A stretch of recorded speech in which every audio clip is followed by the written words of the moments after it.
Welcome to Zoom for Government.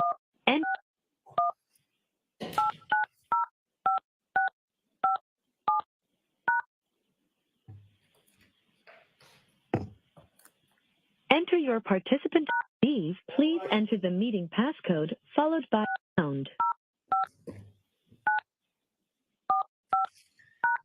You have joined the meeting as an attendee and will be muted throughout the meeting.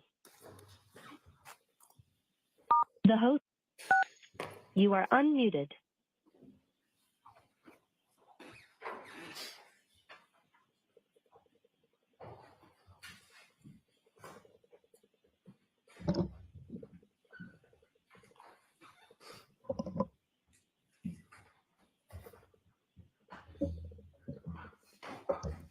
Hear ye. All persons have any business before the Honorable Beverly Benoni, Justice of the Norfolk Superior Court in the Township of Norfolk. Draw near, give me attendance, you shall be heard. God save the Commonwealth of Massachusetts. This court is now open. You may be seated. 2282CR117, the Commonwealth versus Karen Reed. Can I have counsel identify themselves for the record? Adam Lally for the Commonwealth. Good morning, Your Honor. Good morning, Mr. Lally. Good morning, Your Honor. Laura McLaughlin for the Commonwealth. Good morning, Ms. McLaughlin. Morning, Your Honor. Alan Jackson from Ms. Reed. Good morning, Mr. Jackson. Your Honor, Elizabeth Little, also on behalf of Ms. Reed. Good morning, Ms. Little. Good morning, Judge David Unetti for Karen Reed. Good morning, Mr. Unetti. Good morning, Ms. Reed. Good morning, jurors. I have to ask you those same three questions. Were you able to follow the instructions and refrain from discussing this case with anyone since we left here yesterday? Everyone said yes or nodded affirmatively. Were you also able to follow the instructions and refrain from doing any independent research or investigation into this case? Yes. Everyone said yes or nodded affirmatively. Did anyone happen to see, hear, or read anything about this case since we left yesterday? Everyone said no or shook their hands. So while you bring your witness in, Mr. Lally, I'd like to see counsel at sidebar for a brief minute. But they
Court reporter.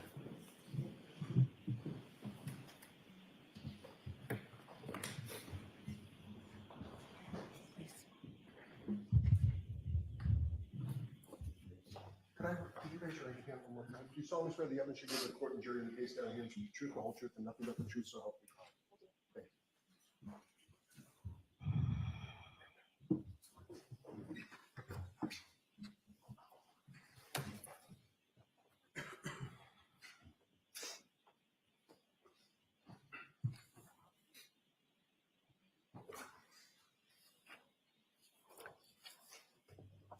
Whenever you're ready, Mr. Lally. Thank you, Your Honor. Morning. Now, I have a few more questions for you. So, turn your attention to the period of time you testified about yesterday when you're at, Mr. O'Keefe is in the back of the ambulance. With respect to his clothing, what, if any, observations did you make in regards to that clothing? He had, in terms of what he was wearing, First, in terms of what he was wearing. he was wearing jeans. He had on a dark colored light zip up jacket. And I noticed one sneaker. Now, with regard to that clothing, what, if any, observations did you make in regards to the condition of that clothing? It was soaked through.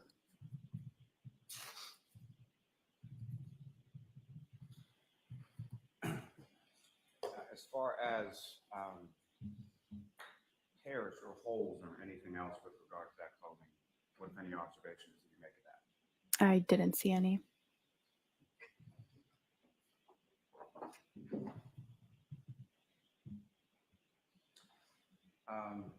Ms. Gilman, if I could have exhibit number 18. May I approach the witness room? Yes.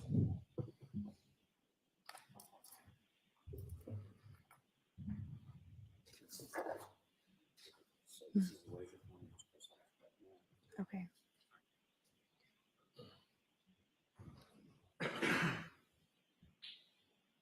Now, first, Firefighter McLaughlin, do you recognize what's up on the screen as exhibit 18? Do I Do recognize you recognize what it is? Yes. Yes. And what do you recognize it to be? The address of the call, 34 Fairview Road. Now, with respect to this photograph, you observed within it or where Mr. O'Keefe was on the ground when you first arrived? From this angle, no, I don't. And if you could, it was not on the photograph. Is it off to the left, the right, or where would it be in relation to this photograph? To the left, I would say. And about how far off frame do you believe it was? I'm not sure. So my view of the call was, my reference point wasn't a house on either side. The patient was off the road. So my view of this call was the patient was on the side of the road. The only thing that I noted was a fire hydrant. So in relation to, I know it was to the left of a house, but I'm not sure exactly how far left it would be from this picture, from this angle. So your memory is to the left of the house near a fire hydrant, is that correct? Yes.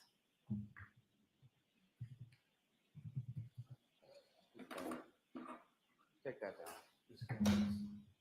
I have no further questions. All right. Cross-examination. Thank you, Your Honor.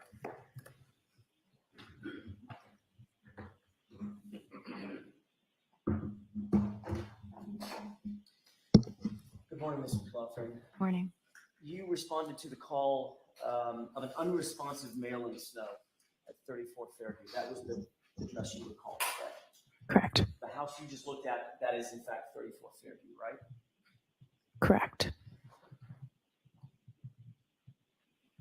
As Mr. O'Keefe was being transported by ambulance, you were instructed by firefighter Flamati to get information about the victim from Karen Reed, correct?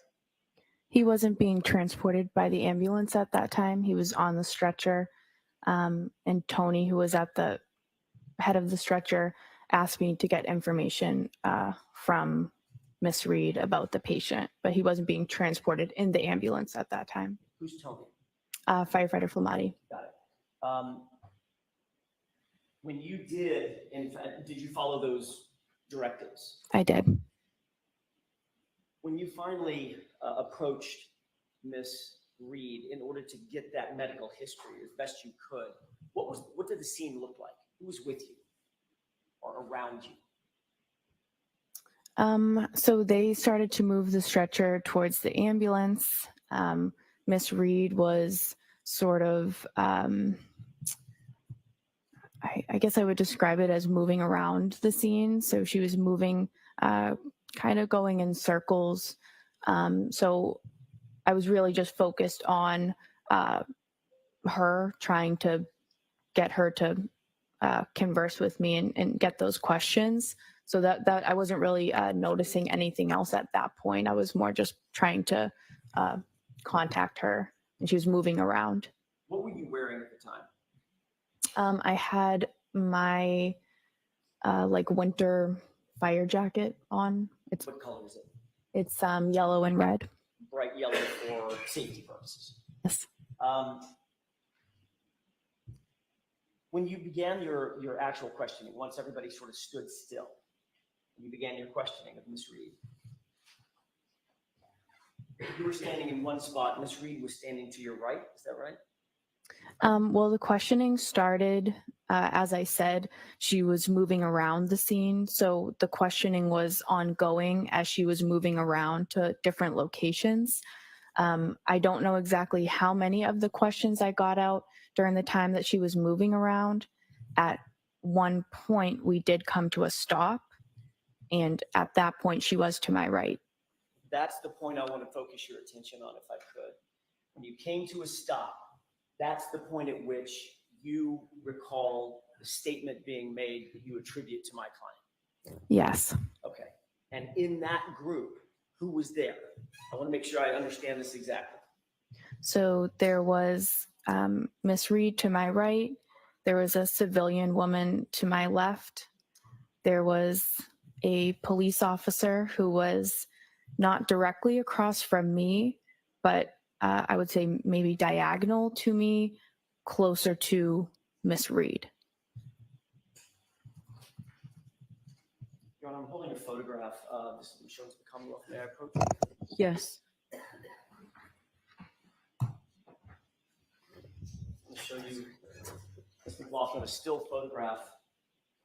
I'm going to ask you to take a quick look at that photograph and read it for a second and tell me if you recognize people that are in that photograph. I recognize people in it. May I publish, Your Honor? Yes. Is this an exhibit, or are you moving to introduce it? I'm moving to introduce it. It has not been introduced as yet. Okay. So go ahead and have the witness adopt it first. Sure. Do you see the person closest to frame? Closest to the camera? Yes. In what appears to be a yellow and red jacket. Yes. Who's that? That would be me. Who's to your right? It appears to be Miss Reed, And to your left? a civilian woman, And across, as you said, sort of diagonal, closer to Miss Reed is, a police officer. do you know that officer's name, by the way? I don't know his name. Okay. Your Honor, with that, I would ask that this be marked as next in order. Okay. Is there any objection? No objection. So we are going to remark these exhibits today because of the problems that I indicated at sidebar. How do you want to do this, Madam Reporter? I don't know where we start from.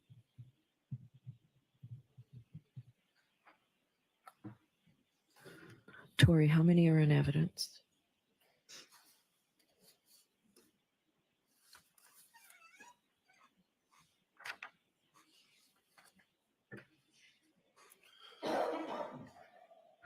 Folks, it's my responsibility to make sure the record is intact. And you've heard numbers 1, 3, 309, 247. We need to straighten this out to make sure it's appropriate for you. You know what, Madam Clerk, Madam Court Reporter, just mark it as the next exhibit number, whatever in the hundreds that is, and we'll take care of this today. I don't want to waste your time, folks, while we do this, but it's very important that we do it. All right.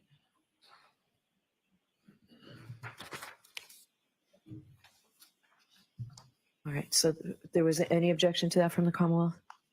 No, Your Honor. Okay. Thank you, Your Honor. May I? Yes. Thank you. Ms. McLaughlin, this is the time or the scene that you told us about when you heard the statement that you've attributed to my client, correct? Sorry, say that again? Sure. This is a moment in time, it captures a moment in time when you're standing there. To your right is Karen Reed, which you've described. To your left is a civilian female, which you've described. And across from you is an officer, which you've also described.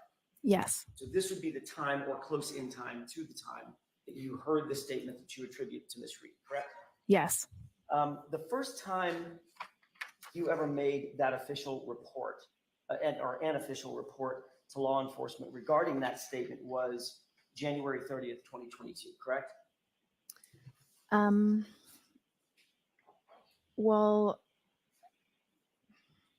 yes and no. The statement was made in front of the police officer, so that would technically be the first time that statement was made to a police officer in my presence. And then, yes, I testified to it on January 30th, as you said. You said it on January 30th. You weren't testifying under oath, correct? Okay. Said it.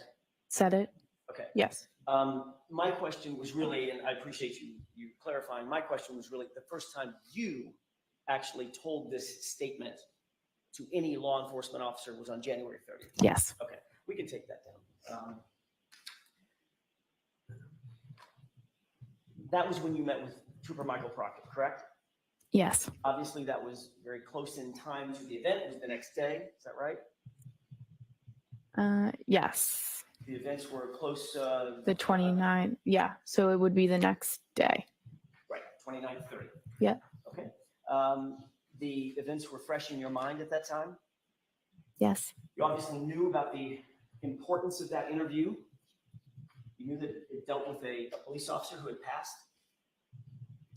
I knew it was important to talk to the police about what I heard. And you wanted to be accurate.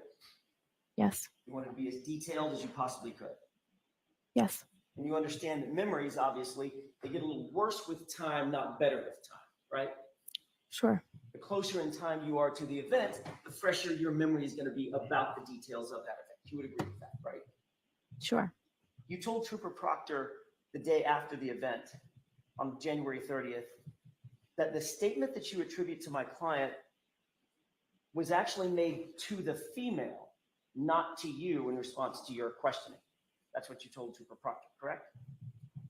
I don't have those notes in front of me, so I don't know that I can tell you that that's correct, but the statement was made in response to my question. However, the Miss Reed was looking at the civilian woman as she said that. Does it refresh your recollection that what Don't read what you think refreshes a recollection. You can show or you That cannot refresh- read it. Yes. take a look at the highlighted portion of that report and look up when you're finished. Okay. May I? Sure. Your Honor, may I Yes. approach?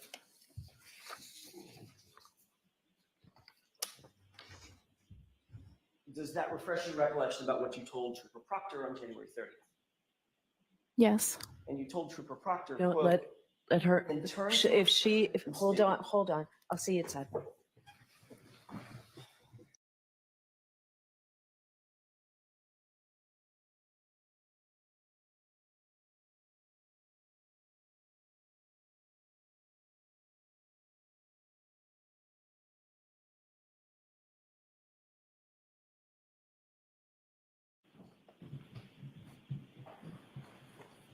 may I, Your Honor? Yes. In fact, what you told Trooper Proctor was, quote, Karen then turned to her friend and stated, I hit him, I hit him, I hit him, I hit him. End quote. Correct? Okay. Is that yes? Yes, if you're saying that's in quotation marks in the in that, then yes. That's what's in the report. Okay. And I'm not, you don't have to agree with me. I'm asking yes or no questions, not okay. Yes. Okay, thank you. So in fact, what you told Trooper Proctor was that Karen Reed looked at the female to your left and said 4 times, I hit him, I hit him, I hit him, I hit him. Correct? Yes. And have you since learned that the name or identity of the female that was standing to your left? No. You're aware that the female that was standing to your left reported the exact same statement? No. Are you aware that the female standing to your left reported that exact same statement as, could I have hit him? Did I hit him? Did I hit him? No, I'm not aware of that. You then went back to the ambulance after you heard that statement that you believed you heard my client state. Yes. You opened the ambulance door, correct? Yes. That was the back door, The side door. the side door. And there were 2 officers, two firefighter paramedics in that ambulance at the time, correct? I believe there were more than 2 at that time. 2 of them included firefighter Nuttall and firefighter Flamani. Yes.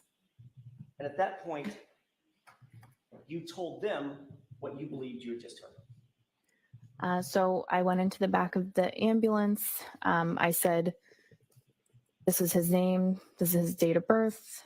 She says he doesn't have any medical history or allergies, doesn't take daily medications. And then I said, she's saying I hit him. And firefighter Nuttall motioned to his face and said something. Objection, Your Honor. Ask another question. So the answer to my question is yes, you told in front of Flamani and Nuttall the phrase, I hit him. Yes. You didn't write that in any report? I don't write a report in this scenario of my job. Let her finish the answer, please. So there are 2 people that will write reports in my department on a call, one being the lead paramedic and the other being the officer who's on scene. So those are the people that write reports, and I was neither of those, so I did not write that in a report. Okay. That's correct. So let me ask the question again. You didn't write it in any report? No. You didn't write it in any notes? No. You didn't document that statement in any way whatsoever, correct? Other than my interview with Proctor and my subsequent testimony. You didn't document that statement in any way yourself, did you? No. Since January 30th, in that conversation that we just talked about with Trooper Proctor, your statement has evolved. Is that right? I don't know how to answer that. You testified yesterday to something quite different Not quite different. than what you testified, I'm sorry, than what you stated to Trooper Proctor. Respectfully, I think my testimony has been pretty consistent. You testified to something yesterday quite different in context than what you told Trooper Proctor. Isn't that right? I don't know that that's right. Well, you told Trooper Proctor, Karen Reed looked at a female standing to your left, said, I hit him, I hit him, I hit him, I hit him. Right? Yes. Yesterday, you told these jurors that Karen Reed said, I hit him, and an officer said, you what? And she repeated, I hit him, and the officer immediately turned and went to find another sergeant. Is that right or no? Yes or no? No, there was more to that testimony. That's not what you said yesterday? I think I said more than that, than what you just repeated. Is what I said consistent with what you said yesterday? There's a lot of things that you said, more of. I'm asking, is that the sum and substance of what you told these jurors yesterday? Yes. So you would agree that from that time till yesterday, your story has evolved. It's changed. Would I agree with that? No? I don't know that I agree with that. You think the story that you told Trooper Proctor is exactly the same I story? understand what you're saying. So I understand what you're saying. So has your story evolved? Okay. Yes. Okay.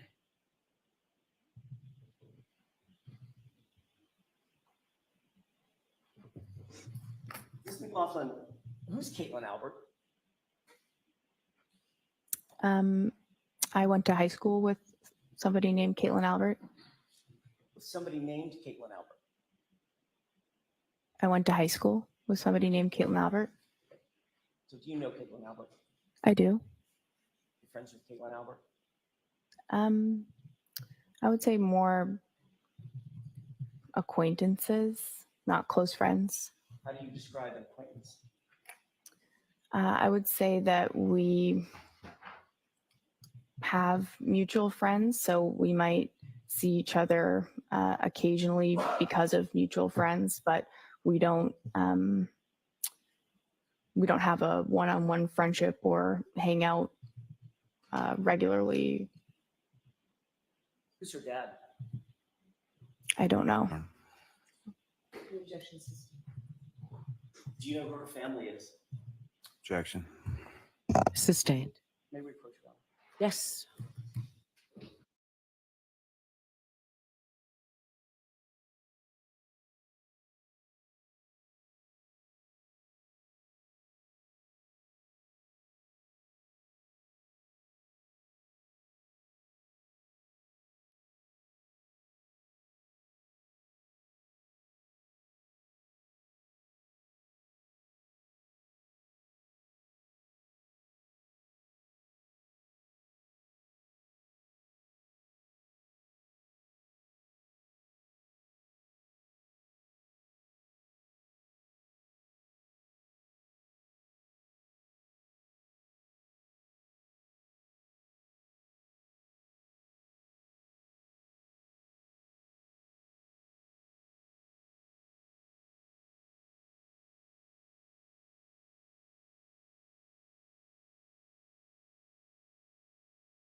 All right. Ms. McLaughlin, I'm going to let you step out for a few minutes, show them what you have, and let a court officer know when you're ready for me to come back out. All rise for the court, please.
back in session. You may be seated.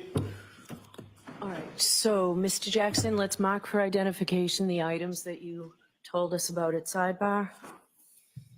First in order would be do you want me to describe them for the record, Your Honor? No, Uh, so they're not to be put up on the screen. These are 4 items. One of them, So don't describe them. I need to see them. So let's bring them up, mark them for identification, Madam Clerk. Then you'll get them back. But I need these marked for identification, and I need to see them. Thank you. So we'll Mark them first. mark them first.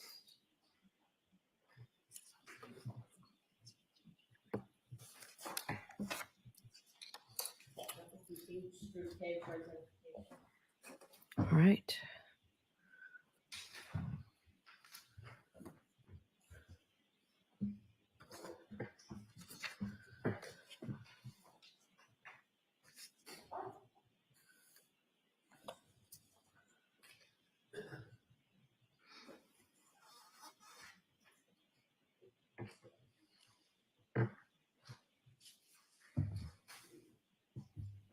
Thank you. Mr. Clerk.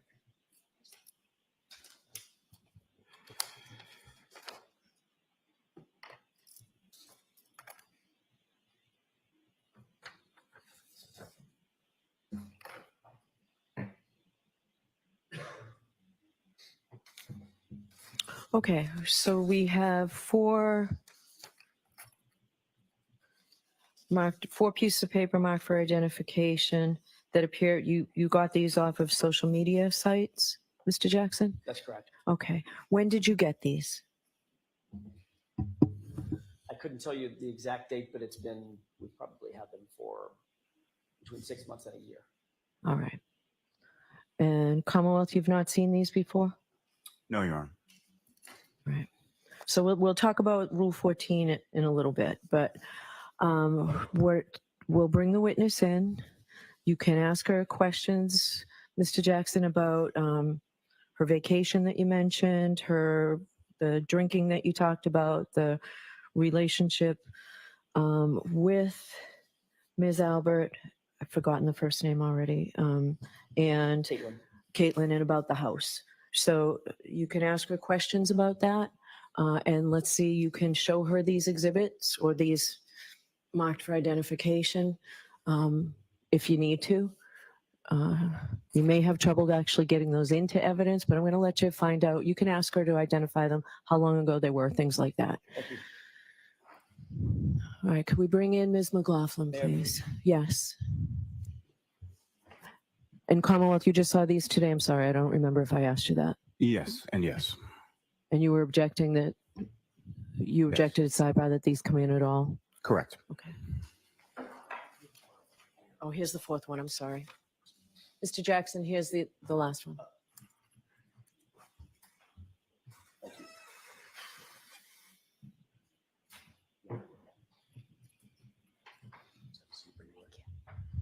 All right, so Ms. McLaughlin, Mr. Jackson's going to be allowed to ask you questions outside the presence of the jury, and you're still under oath and you have to answer them truthfully, okay? Okay.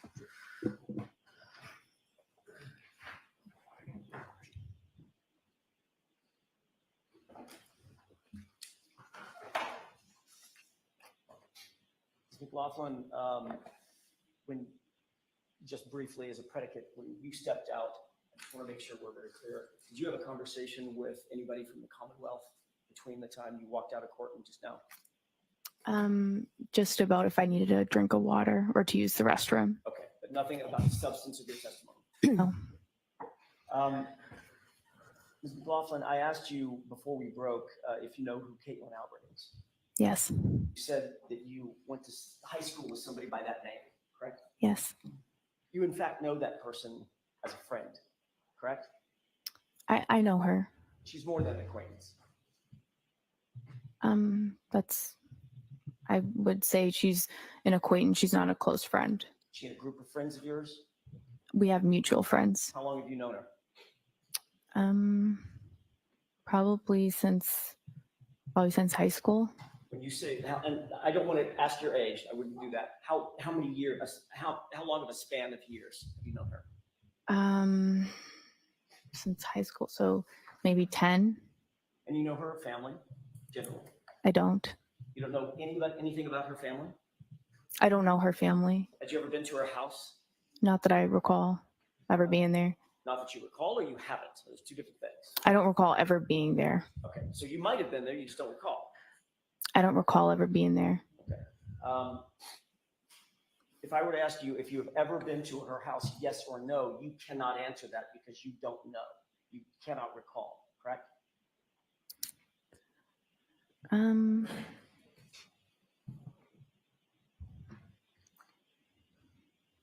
I would say, I mean, I would lean towards no. I have no recollection of ever being at her house.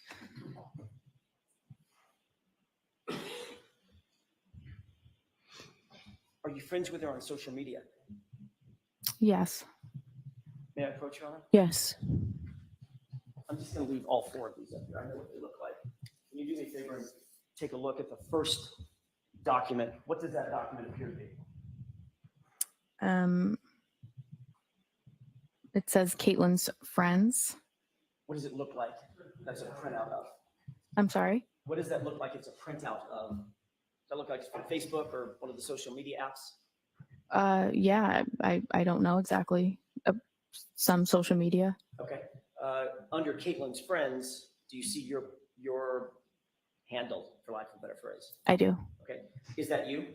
Yes. Okay. Can you look at the next photograph?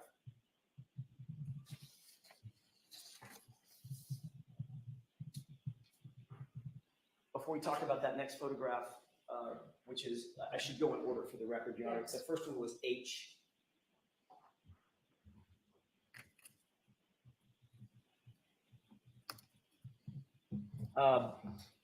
Before we talk about I, which is the next photograph, how long have you been social media friends, quote, friends with Caitlin Albert? I don't know. More than 5 years? Probably. More than 8 years? I don't know. The second photograph, or the second document, appears to be a photograph. It's I, is that right? Yes. Do you see yourself in that photograph? I do. Do you see Caitlin in that photograph?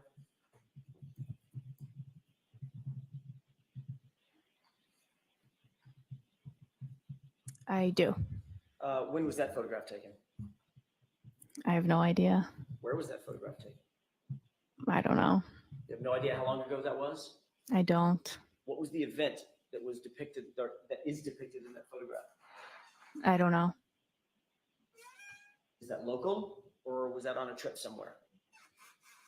I don't know. Probably local. If it's a beach, I don't remember. I've never been away like to a beach on vacation with all of these people, so probably local. When we say local, let's talk about local. I don't mean, we may have different definitions. Where would that be? What beach? I'm not as familiar with the location. I'm not sure. Maybe on the Cape? Possibly. Okay. Do you recognize some of the other folks in that photograph? I do. Matter of fact, there's a lot of people in that photograph, right? There's a lot of people in it. Did you take a trip with all those people at some point in the past? Take a trip. To the beach. Did I go to the beach at some point with these people? Yes. Okay. When did you go to the beach with all those folks? I don't know. I don't know when this picture is from. Have you It gone? seems old to me, but Have you? Well, you can see yourself. I mean, yeah. What was that? Did you say it seems old to you? Yeah, to me. Okay. This isn't like a recent to me. how old do you think that photograph is? I don't know. It could be around high school. I'm not sure. And I know Mr. Jackson didn't want to ask you how old you are. When did you get out of high school? 2014. I Okay. graduated. So could that have been around 2014? It could be. So you've known Caitlin for at least that long. Yeah. And when I say travel, I mean travel outside of Canton. You've gone places with her, correct? Yes. You've posed for photographs with her, Yes. with other folks. Yes. It's like socializing and partying, correct? Looks like socializing. Maybe a small vacation. I've never been on vacation with a big group of people like this. Well, that doesn't look like a What would you call that if that's not like a mini vacation? A day at the beach. A day at the beach. Okay, so maybe a day vacation. Sure. Okay, let's look at the next photograph. Jay. May I approach, Your Honor? Yes. I do need to remind myself. That photograph looks a little older, correct? They both look old to me. I don't know when they're from. I'm going to ask you the same questions about that. These aren't trick questions. I don't want to waste your time. What's that from? I don't remember specifically what or where this is. Do you see yourself in that photograph? I do. Do you see Caitlin in that photograph? I do. You're all posing for the camera, correct? Yes. What's the location? I don't know. No idea. I don't. This is yet another socializing event with Caitlin that you can't recall. I don't know where this is exactly. I'm sorry, I didn't mean to step on your words. Go ahead. I don't know where this is exactly. So you've had so many socializing events with Caitlin and other folks that you can't pinpoint this one as opposed to any of the others that you've had? No, I'm saying I can't. These photos are old. I don't know. I don't remember where these were or the circumstances around them. That's what I'm saying. You see how you're dressed in that photo? Yes. You see how you see the other friends that are there with you? Yeah. How many people would you estimate are in that photo? Do you want me to count how many people? Give me it. I don't have the photo in front of me, so just give me it. Is it more than 5? 12. 12 people. Ish. Do you recognize those dozen people? I do. Did you go on a day trip with those dozen people? Yeah, possibly. When? I don't know. Where? I'm sorry. I don't know. I don't remember. How many times have you gone on day trips with those dozen people? I don't know. How about turning back to photograph I? How many times have you gone on day trips and socialized with those number of people? It looks like probably double that, 20 or 25 people. I don't know. That's a big group of friends of yours that includes Caitlin Albert, right? A big group of mutual friends. So it's not just that she's a mutual friend, she's a friend. Isn't that right?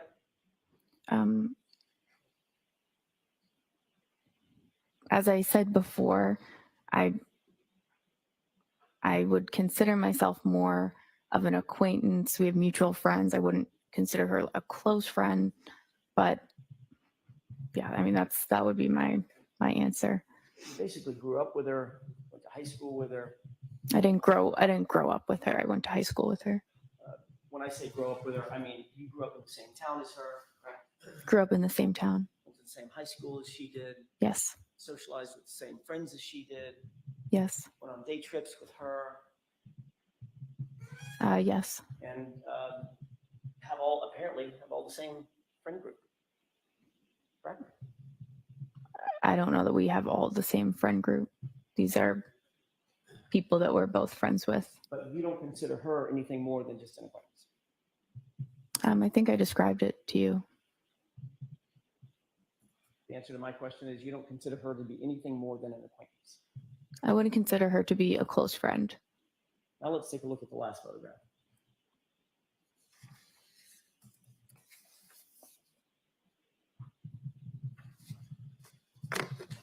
Describe what's in that photograph. It's a picture of me. Caitlin is in it, and there's seems to be other people in it as well. May I approach? Yes.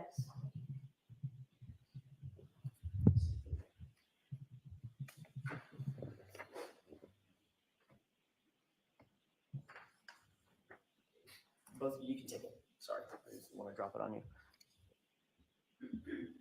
That's a close-up photograph of who? Caitlin, and I'm also in it.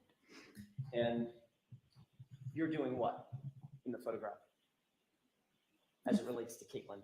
It seems like I'm kind of kneeling down next to her. Touching her? Can I see that for just a minute, please? Thank you. I'm sorry, can you show me you? Okay, thank you. So just for the record, may I approach one more time, Your Honor? Yes. Thank you. Take a look at that one more time.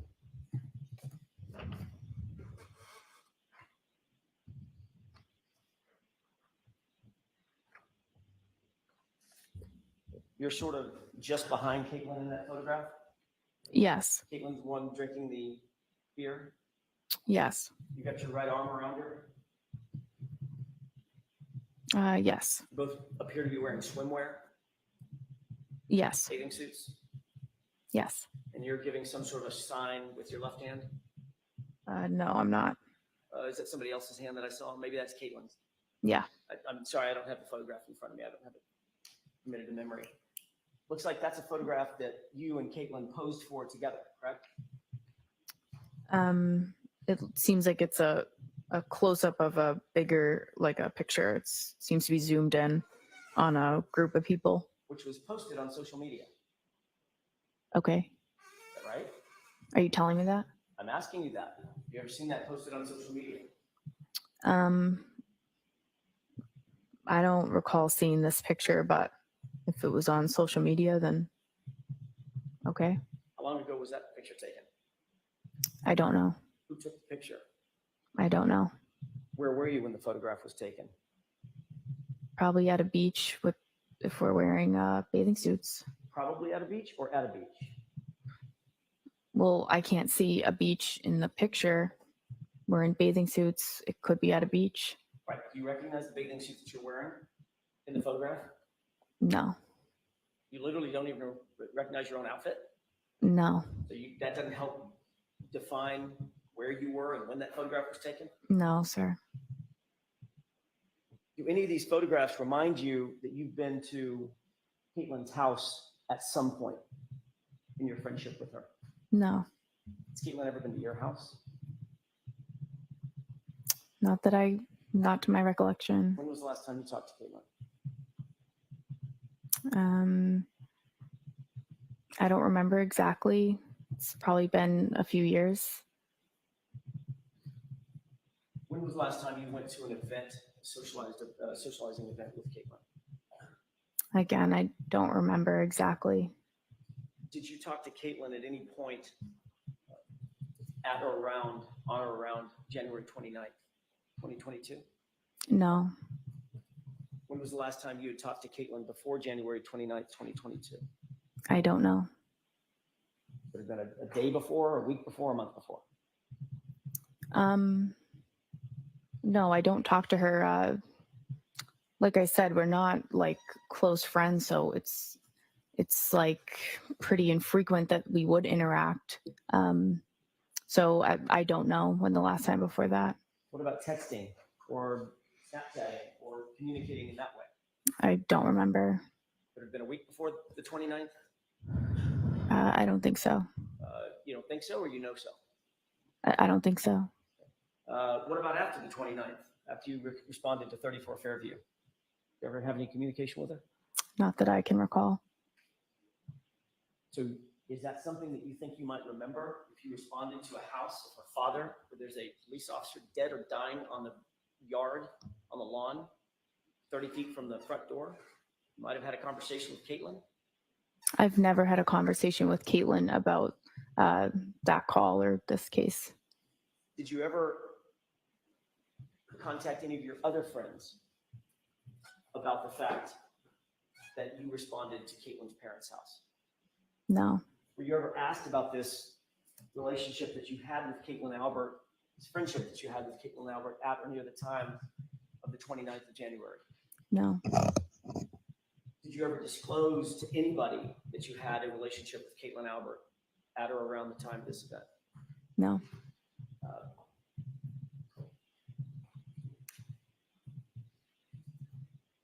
When you went to 34 Fairview, you knew that that was the Albert family home, correct? No. When did you learn that it was the Albert? You now know that. I know that now. When did you find out? I don't know. I don't recall. It was some point after. It was, but I don't know when. Would it have been the next day? No. You and firefighter Flamati and firefighter Nuttall were all discussing this case pretty intently after this event, correct? No. It's not that often in the little town of Canton that a police officer is found dead or dying on another police officer's lawn. Wouldn't you agree with that?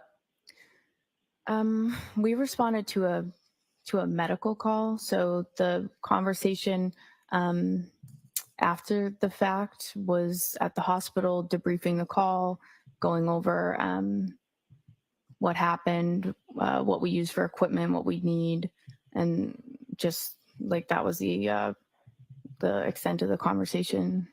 Would you agree that this case, given its notoriety, is discussed at the fire station almost daily?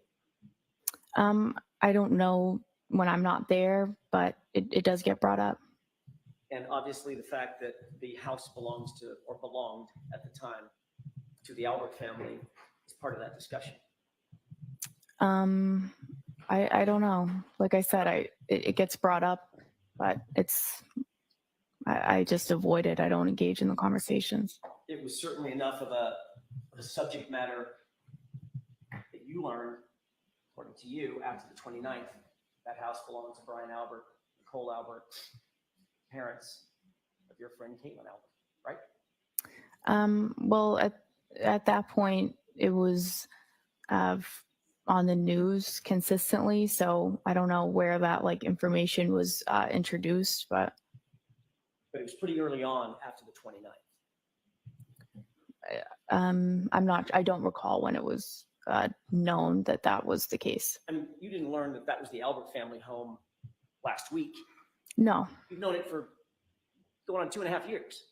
I don't know exactly when I learned that that was the house. I realize you don't know exactly, Mrs. McLaughlin. I'm not asking you the day you learned. I'm asking you, you've known this basically through the lifespan of this case. At some point after I learned it. Right. I'm just trying to figure out about how long after. A week after? A month after? I'm not sure. But it was more toward January 29th than it was yesterday, correct? Correct.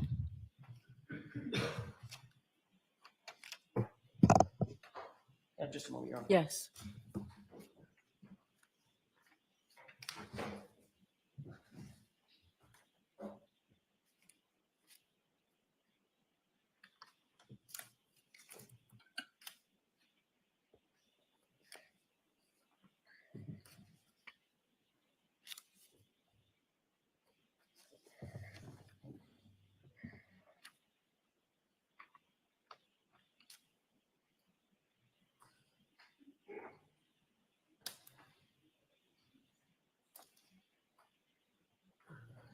One other, just a couple of brief questions. Do you know any of Caitlin's siblings? No. You don't know Brian Albert Jr.? No. Do you know of any of her extended family that might be a little closer in age to you, like Colin Albert? No. Have you ever met any of them? Not that I recall. Not that you recall, or no? I don't remember meeting any of them. Your Honor, that's all I have right now. All right, Mr. Lally, any questions? Sure. Just a few, Your Honor.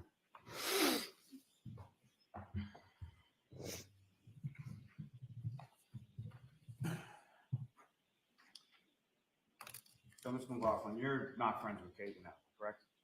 I'm sorry. You're not friends with Caitlin Albert, is that correct?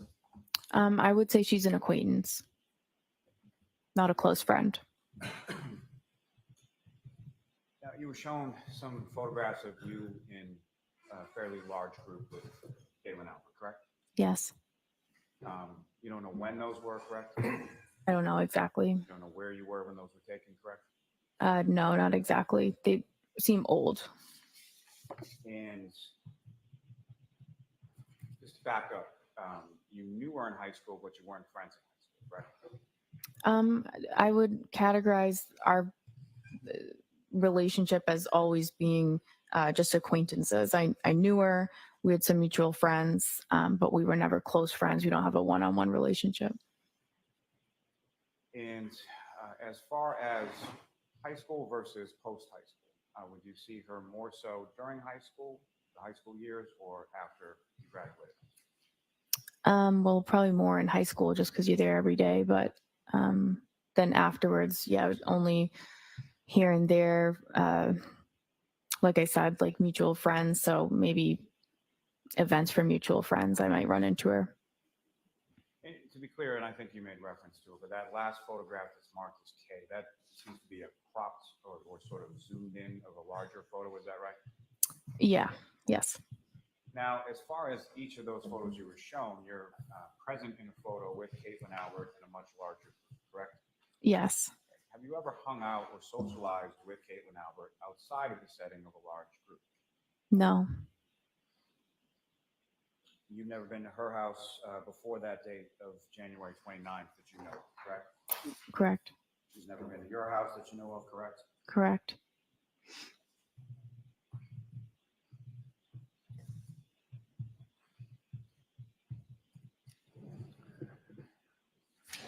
Now, as far as that first one, that's as far as social media is concerned, as far as a friends list, and without sort of doing it, I'm sort of putting that in air quotes. How many friends would you say you have on social media in total? I don't know. Maybe over 500. I don't know. And of those 500 people, how many of those 500 people would you consider actual friends? Much less than that. Less than 10.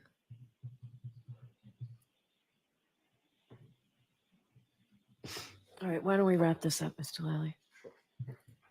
Just when it comes to that day that you responded, you're working with the fire department, you responded to a call on January 29th to a home, or as you say, to somewhere on the side of the road. Did you have any idea whose house that was adjacent to where the treatment was concerned with regard to your patient? No. I know. Okay. All right. So there was an objection that this was in violation of Rule 14 to admit these exhibits, Mr. Lally. That's what you said, correct? Yes, sir. Okay. So I agree. So the exhibits don't come in, but based on this voir dire and the answers, I'm going to give you some leeway on exactly what you did. Okay. The relationship, the socialization and the extent of it, friends on social media, those areas. You didn't quite get everything that you mentioned at sidebar you thought you'd get. So that's not coming in. So If you stay within the parameters. So why don't you come over here then, just because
If you all think they're right outside the door, you're mistaken. Please be seated.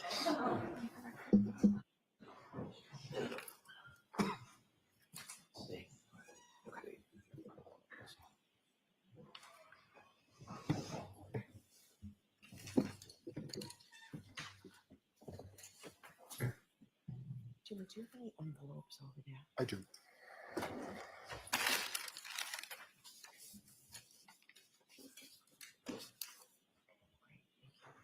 Any more?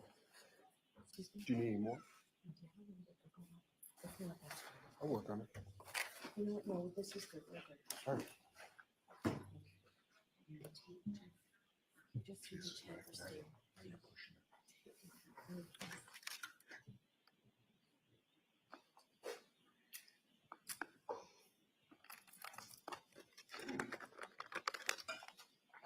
Awesome, thank you.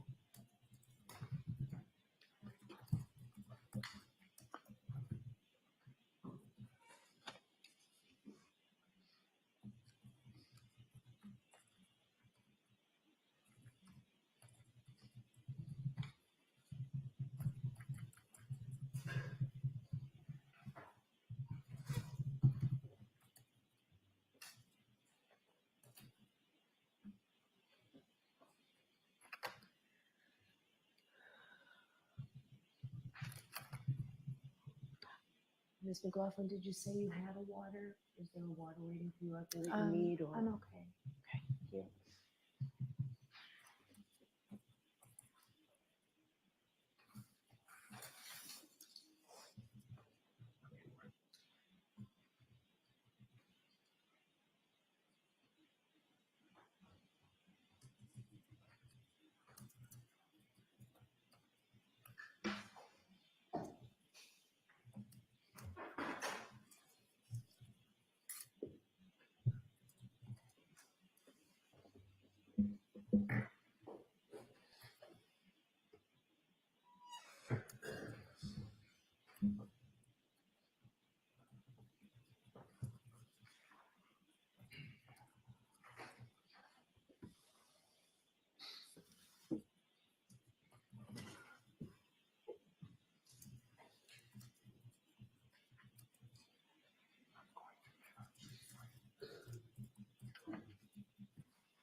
Please rise for the jury.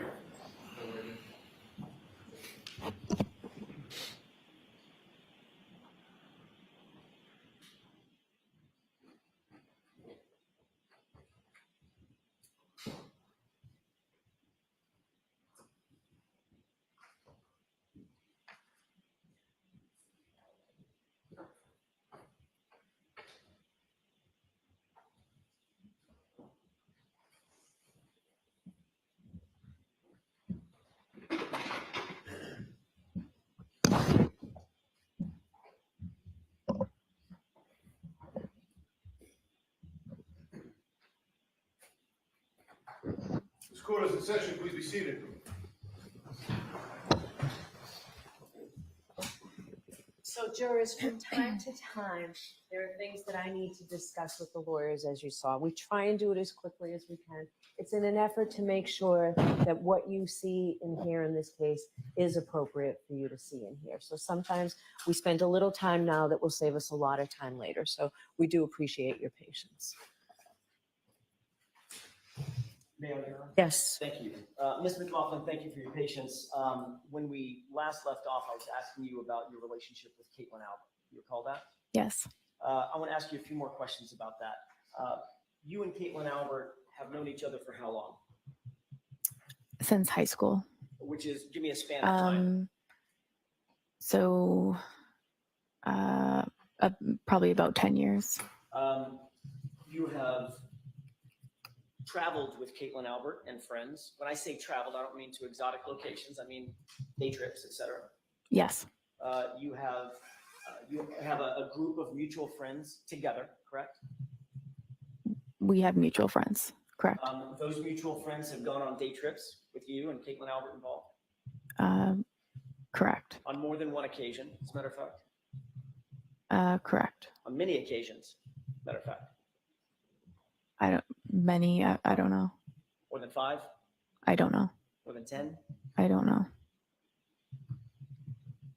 You've seen photographs of you with Caitlin Albert on some of these day trips, correct? Yes. You've seen at least 3 of those photographs. Yes.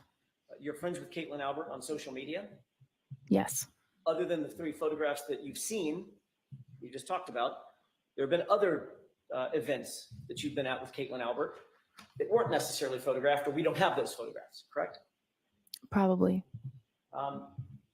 You know that Caitlin Albert is the same Caitlin Albert that's the daughter of Brian and Nicole Albert, as you sit here.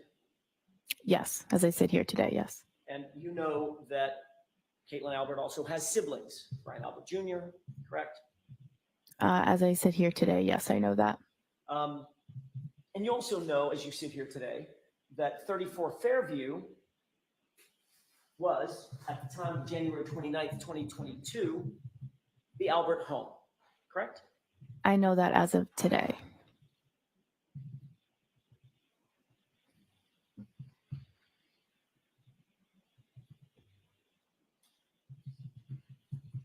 You indicated, let me rephrase that. When you showed up at 34 Fairview that morning, did you recognize that address or recognize the home as being that of Caitlin Albert's? No. You have since learned that that was Caitlin Albert's home.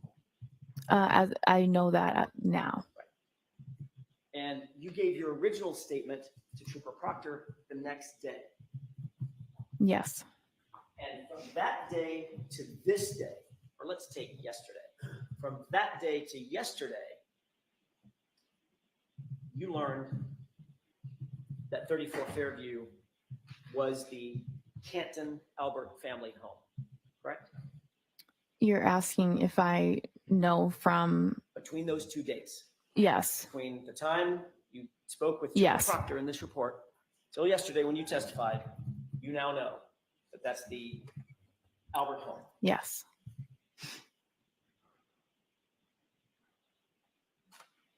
And you also indicated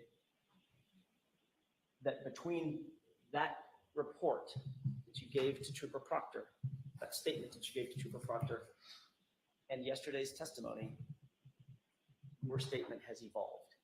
You've already admitted that, correct? I don't think I agreed with you on that. It's changed. It's different. I've always testified to I feel as though my testimony has been consistent. I appreciate how you might feel. I'm just interested in the actual facts. You didn't tell Trooper Proctor anything about this officer questioning my client. Correct? Objection. So I'm going to see counsel at sidebar because I think this morphed into a different.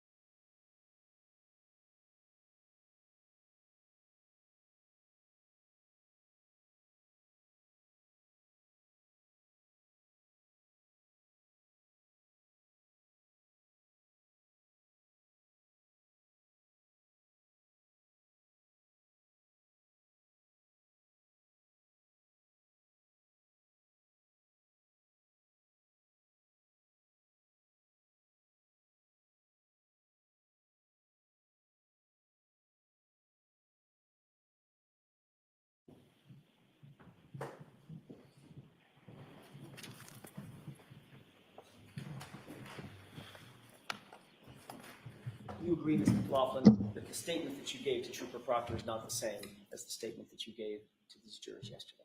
Right? Yes. Yeah, just a moment. Yes.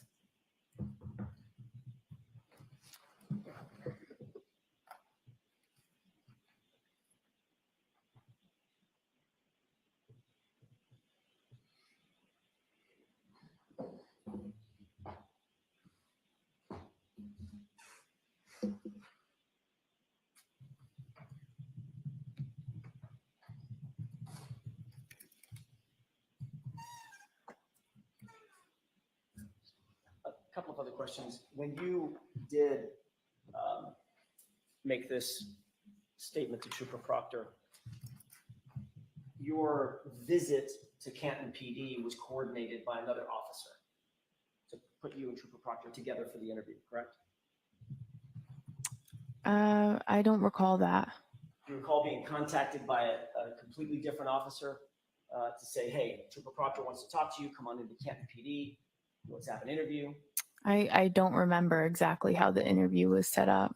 So that was my next question. You may have just told me this. Do you have any recollection who set that interview up? I don't. His name Kevin Albert sound familiar?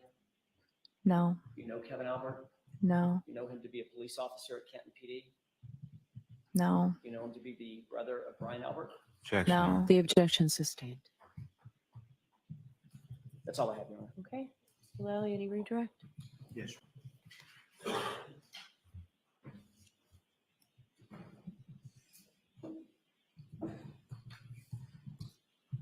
So firefighter McLaughlin, you went to high school with Caitlin Allen, correct? Yes. And could you describe the nature of your relationship, if any, with Caitlin? I would describe it as we're not close friends. I would say we're more acquaintances. We have mutual friends. I don't have a one-on-one relationship with her. And you were asked some questions about social media, correct? Yes. And if you could, or if you could guesstimate about how many friends, and I'm sort of throwing air quotes in there, how many friends on social media would you have? I don't know, probably 500. And of those probably 500 friends on social media, how many of those are actual friends that you talk to, interact with beyond social media? Much less than that. Now, prior to, well, let me ask you this. As far as, would you say that you saw Caitlin Albert more so when you were in high school or more so since you have graduated from high school? I would say probably more in high school because we were there every day. So And about what year or so was it that you graduated from high school? 2014. And as far as any sort of photographs that were referenced to you, have you seen those photographs? Here? Yes. Here today, I saw them. Do you have any idea where or when those, have you seen those photographs? Here? Yes. Here today, I saw them. Do you have any idea where or when those photographs were taken? I don't remember. And of those photographs, it's not just you and Caitlin Albert in a photograph. Is that correct? Correct. So a larger group of people, is that correct? Correct. When you were asked about sort of these day trips, they were sort of trips specifically on a day to a beach, it looks like, correct? Correct. And to a beach with a larger group of people, is that correct? Correct. And with reference to Caitlin Albert specifically, have you ever socialized with her in any setting beyond a setting that contains a large group of people? No. Now, with respect to, you went to, you say high school, you graduated from Canton High School, correct? Correct. And you grew up in Canton, is that correct? Yes. And did you know Caitlin Albert before you attended Canton High School? No, that's probably when we first really interacted with high school. And essentially, you live within the town that, I'm sorry, you work within the town that you grew up in, correct? Correct. And is that abnormal from a civil service perspective? No, from a civil service perspective, you're given more points for residency. So it's actually, I would say, preferred, or you're placed higher on the list if you have residency in that town. So it's actually preferred and more common than uncommon as far as growing up in a town and then working in that same town in a civil service position like a firefighter. Yes. Now, during the course of the time that you've been on the Canton Fire Department, have you received calls to residencies or other places or even patients that you either knew or were familiar with? Yes. Would that be a reason for you to not go on a call? No.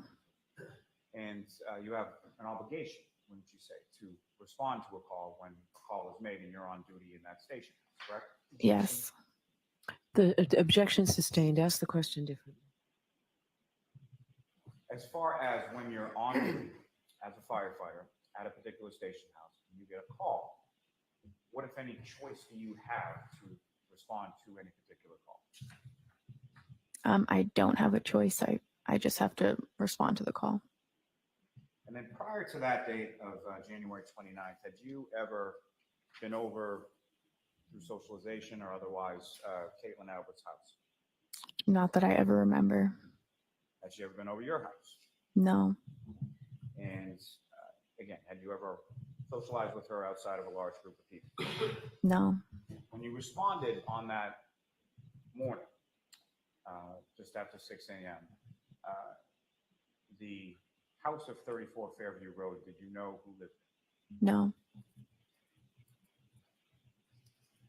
During the time since January 29th of 2022, have you ever spoken to Caitlin Albert about what happened that morning in front of 34 Fairview Road?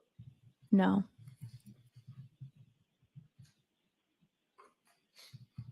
Now, you were asked some questions on cross-examination about knowing sort of Caitlin Albert's parents' names or siblings' names or things of that, correct?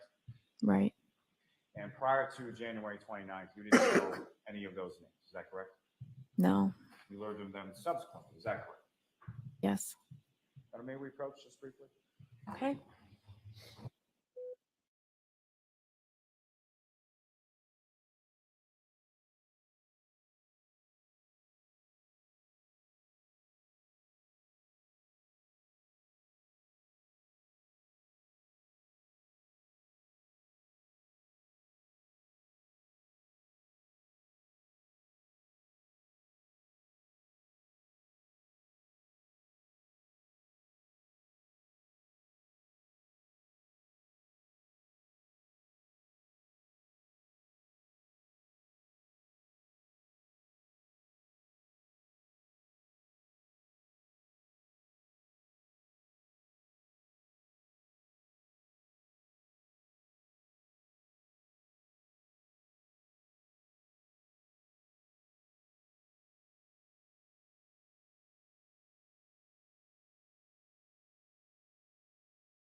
Ms. McLaughlin, you learned of those other people's names within the Albert family subsequent to your response to this call on January 29th. Is that correct? Yes. And you learn of those through sort of various news or media reports in relation to this case, not something that you had any conversations with anybody about, correct? Correct. I have nothing further. All right. Your Honor, if I may, I have. Okay. Okay. You indicated, Ms. McLaughlin, that Mr. Lally just asked you about these 500 friends on social media. A couple of quick questions about that. Of those 500 friends on social media, how many of those have you taken day trips with? I don't know. How many of those have you gone to the beach with? I don't know. How many of those have you posed for photographs with? I don't know. How many of those have you posed for photographs in swimwear with? I don't know. How many of those have you been photographed with your arm around while that other friend is drinking a beer? Sustained. Sustained. Ms. McLaughlin, all of those things that I just mentioned, you have done with Ms. Caitlin Albert. Objection, Your Honor. Sustained. That's all I have. Okay. All right, Firefighter McLaughlin, you are all set.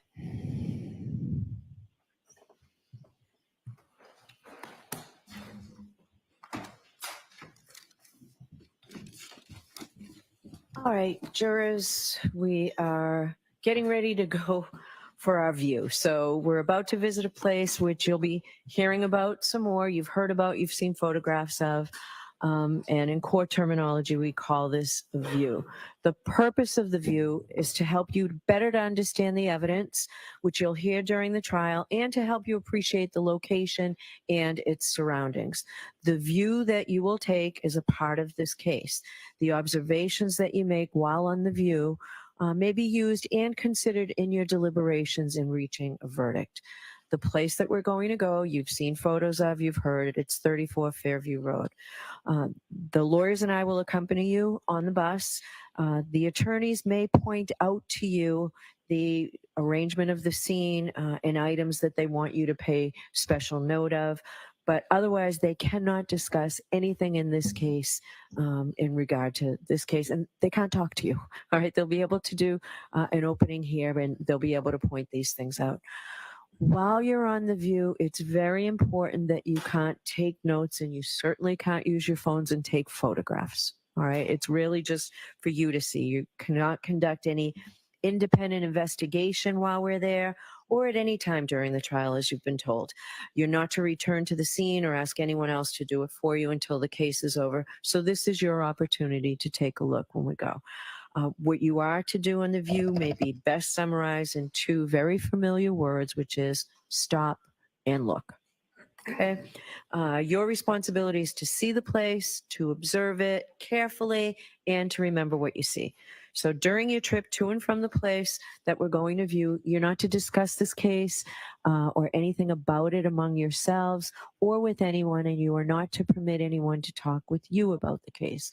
You'll be under the supervision of our great court officers at all times, and you'll remain together until you return to court unless the court officers direct you otherwise. And just so that you know, because some of this came up during our jury selection process, spectators, if there are any, and all members of the press have been ordered to stay 100 yards away from you. All right, so you can go and you can look and take your time looking without worrying about any interference from anyone. All right, so with that, Mr. Clerk, could you swear in, please, the court officer? Court officers, raise your right hands, please. Do you solemnly swear you will take this jury upon the premises in question and there suffer them to view the same in any property, place, or thing bearing upon the issues on the trial, as they shall seem necessary, that you not permit the parties to enter in a debate in front of the jury or a person to speak to them unless it be Adam Lally for the Commonwealth and Alan Jackson for the defendant, they to point out such places or things as they deem expedient for the determination of the issue, and that you will keep the jury together until they shall return into court, except the court shall otherwise order, so help you God. Thank you. All right, so Mr. Lally, do you want to do a short view opening? Yes, thank you. Okay. So ladies and gentlemen, as Her Honor just described, we're about to go to a place. When we arrive there, and at any point in time when we're there, this is not a point where we can have any sort of conversation or back and forth. So All I'm going to be asking you to do is just take note of certain locations and certain items as you see them. And again, as with anything in this case, this is as you find them, as you observe them, okay? So first, I'm going to ask you to sort of, when we arrive in a general area, as far as taking note of sort of street names when you're coming into and when you're exiting from this particular area. When we arrive at a specific location, I'm going to ask you to take note of certain things about the roadway. Okay, certainly any abutments to the roadway, any residences that you observe, the distances between the roadway and any landmarks or any items that you observe on that property, specifically a driveway, specifically a front door, any other sort of items of interest within the front lawn area of that home. I'm also going to ask you to take note of the roadway itself and sort of the width of that roadway, whether or not you find any sort of lanes separating within that roadway, and then the individual width of some of those lanes as well. Lastly, there is also going to be a vehicle there as well. And I'm going to ask you to take note of certain things with respect to that vehicle, okay? With respect to the size of the vehicle, with respect to the height of the vehicle, with respect to anything that you observe specifically from the front, the side, the back, all of the exterior of that vehicle, and then also some of the interior of that vehicle. And specifically, I'm going to ask you to take note of sort of the center console in the front driver's compartment of that vehicle, and anything that you observe in that location as well.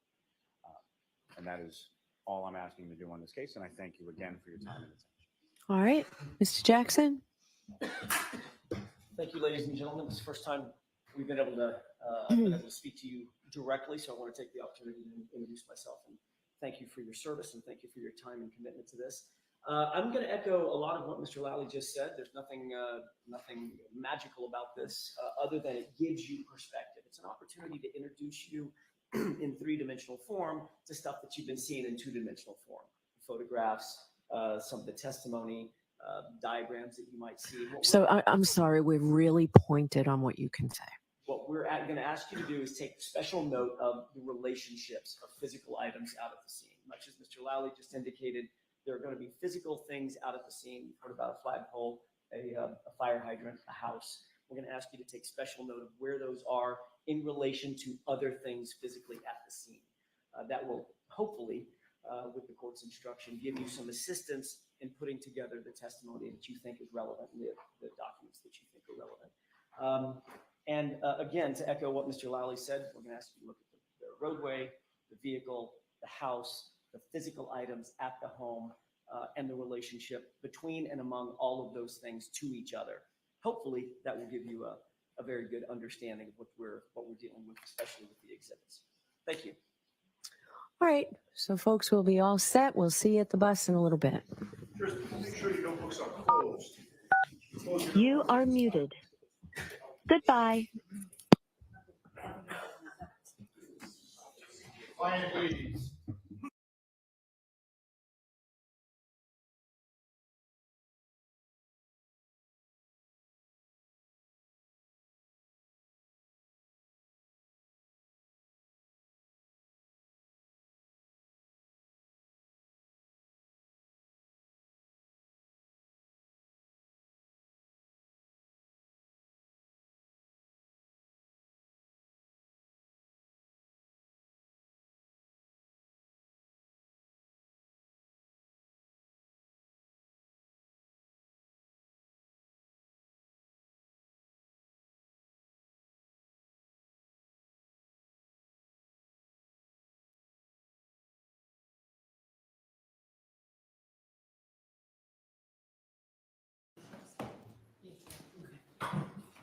Your Honor, I'm so sorry for the false start. I wanted to make one final record on the court's ruling.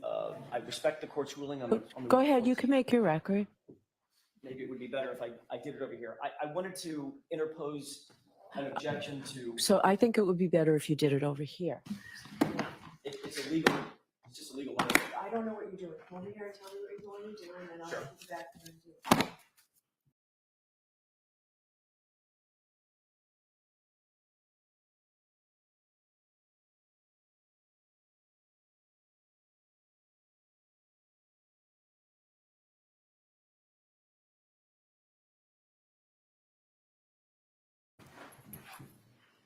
May I hear that? Yes. Okay, as it relates to the 4 exhibits that the court deemed were not admissible because of a violation of Rule 14, I wanted to elaborate just very briefly. Just go ahead. Our objection.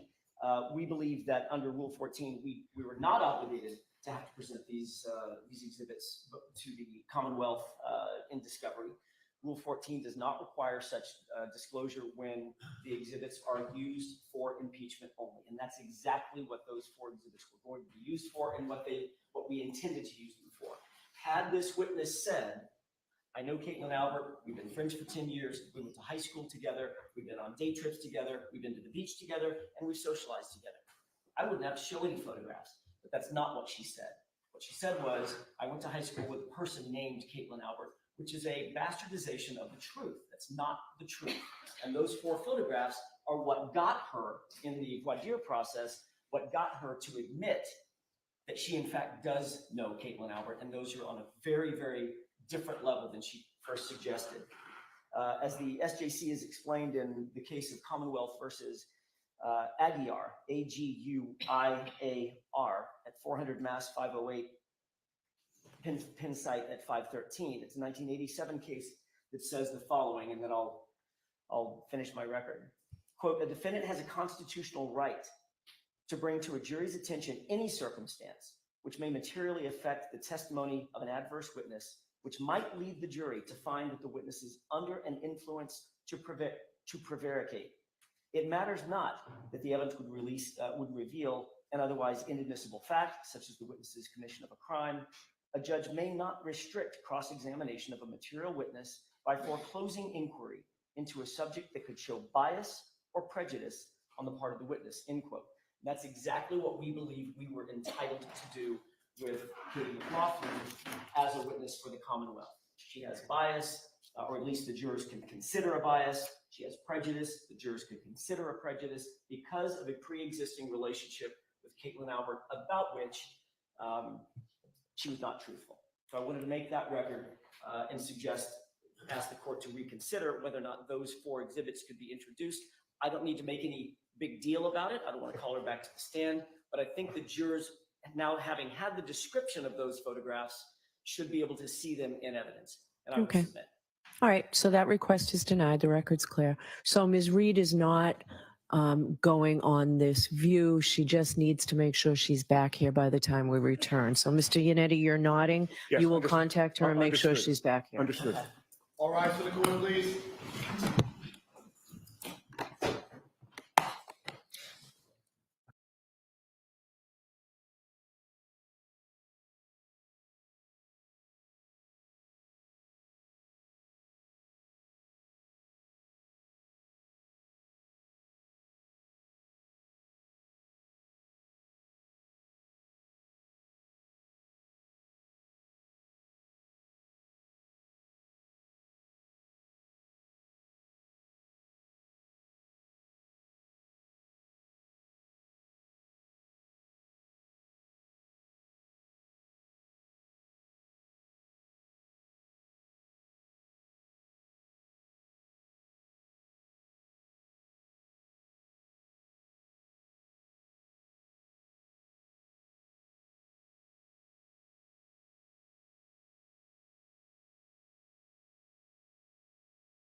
you in this courtroom.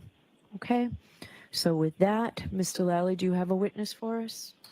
Yes, Your Honor. The Commonwealth will call Mr. Gregory Woodbury to the stand.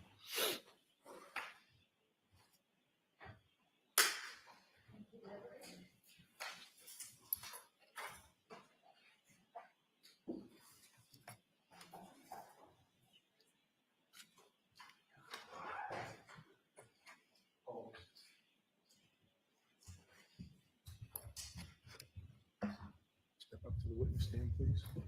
Face that clerk and the jury. You solemnly swear the evidence of the court and jury in the case now hearing to the truth, the whole truth, and nothing but the truth, so help you God. I do. Thank you. You may take this seat.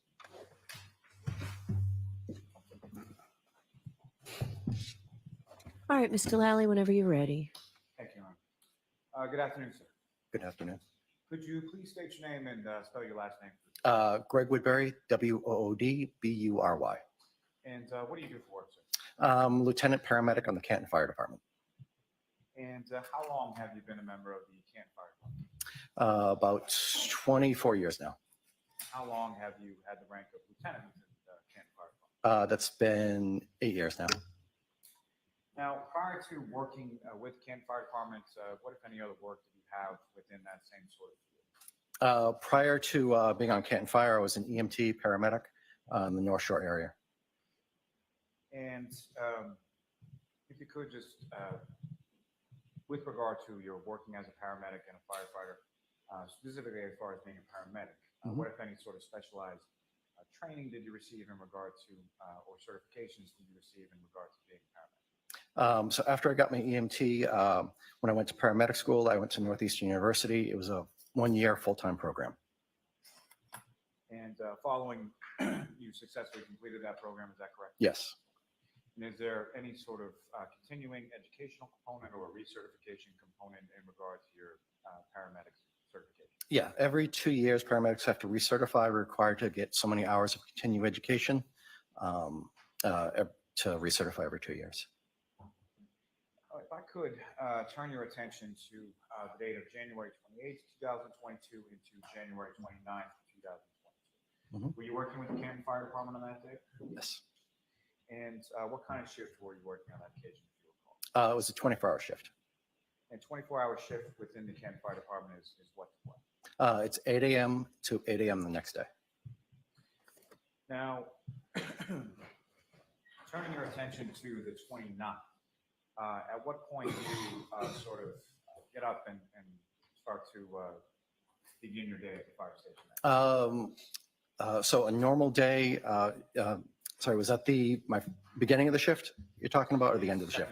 Okay, so the second part of the shift. Normally we get up at 6 for the officers, but I got up a little earlier then because we had the snowstorm coming in. So I had to make sure everything was shoveled. I think I got about maybe 5, check the apron of the area in front of the station, and make sure the walkways were clear. And when you got up to check that, what, if anything, did you? It had been snowing. There was blizzard type conditions coming in. So it was a decent level of snowfall there. Let's see, maybe 2-3 inches on the ground at that time. And as far as with reference to that, what, if anything, did you do to? I think we can move quickly through this part of it. Yeah. The cleaning the apron. I Okay. wasn't getting to that. Okay. Okay.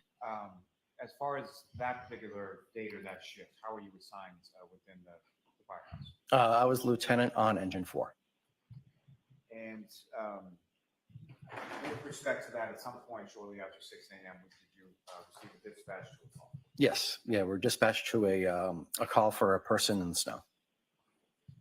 And did you respond to that call, sir? Yes, I did. And you were assigned to the engine, is that correct? Correct. Who, if anyone else, was assigned to the engine that day with you on that shift? So we had Cade McLaughlin and Frank Walsh were my 2 engine crew. And in addition to yourself and your engine, what, if Yep. any, other sort of vehicles or apparatuses? Ambulance 1 also responded with us. So that was Tony Flamati, Matt Kelly, and Tim Nuttall had also hopped on the ambulance. He was coming in for the shift in the morning, came in early to beat the storm. And do you recall where the call was in regards to what the address was? I don't remember the address offhand, but it was not that far away in the district.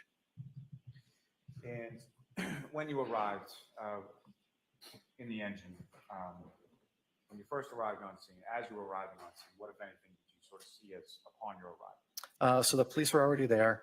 We were approaching the scene. I could see several people off to the side in the yard doing something. So we went to investigate that. When you say off to the side, was that to your left, your right, or something? So the way I was approaching the street, it was on the left-hand side. And when you indicate you see some group of people, is that correct? Yeah, there was a few people around. I don't remember exactly how many or what they were doing. And when you start to make your way over there, what, if any,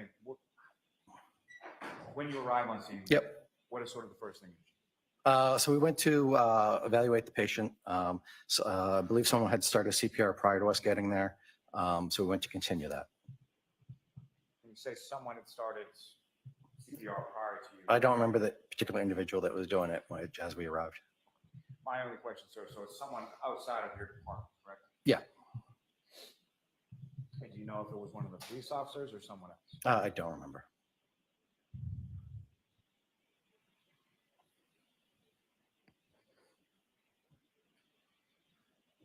Now, obviously, you're dispatched in response to an unresponsive male, correct? Yes. And at the time that you're arriving on scene, you say you see sort of a cluster of people. Were you able to see that unresponsive male at that point? Not in the vehicle, not until I exited the vehicle.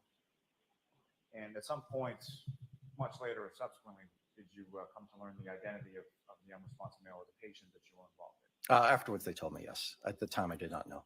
And what did you learn his name to be subsequently? I'm sorry, I'm a little nervous and blanking right now. Was it Mr. John O'Keefe? Yes, correct. And when you first came over to where Mr. O'Keefe was on the ground, is that correct? Yes, he was. What kind of position was his body in when you first observed? He was lying supine on the ground, like on his back. He was parallel to the street, about 8 feet away from the snowbank. And in reference to that, as far as the snow was concerned, what if any snow did you observe on or around where you were? He was covered with snow, and there was snow around the area. And so from a treatment of Mr. O'Keefe as a patient, what is sort of the first thing that you did or we started CPR, or CCR, sorry. Immediately, someone went to go get a board to get him onto that so we can get him onto the stretcher and move him to the ambulance. And then someone else was trying to get the backstory, trying to figure out the scenario that we're dealing with. If I could just stop you for a moment. So Yep. You mentioned CCR, is that correct? Yeah. Okay. So what is the difference between CCR versus CPR? CPR is cardiopulmonary resuscitation. So that is when you're helping someone breathe. CCR is when we first get to a scene. They changed the protocols a little while ago, so we don't have to give respirations right away. We can just do compressions. It's a little more effective to get the blood flowing quickly. Thanks. As far as your involvement in patient care, sort of what was that during that initial phase where Mr. O'Keefe was supine on the ground? What was your involvement in patient care at that point? I was assisting with the CPR, making sure everyone else was doing their task. As a lieutenant, I kind of got to manage the other people and make sure everyone's on target for what they're supposed to be doing. And during that initial time that you're outside in the area where Mr. O'Keefe is on the ground, what, if any, observations did you make as far as injuries to Mr. O'Keefe at that time? Outside on the ground, he was covered in snow. So we're really not doing any sort of secondary survey initially. The primary concern is the primary survey, which is airway, breathing, circulation. He was not breathing. He had no pulse. So our primary concern is to get that going.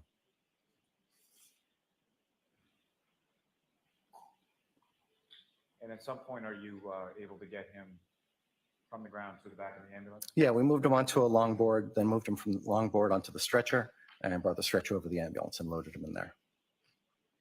You mentioned at some point upon your sort of initial arrival at the patient, that different people were tasked with different things, correct? Yes. And someone was tasked with trying to get sort of what you termed a backstory, is that correct? Yes. Okay. Why, Yeah. why is that important? So when you have someone unconscious, unresponsive, you want to know when they were last well, the last breathing, last seen, trying to figure out why someone is on the ground. There are different reasons of why they could be there, trying to figure that out. Normal people don't lay down in the snow.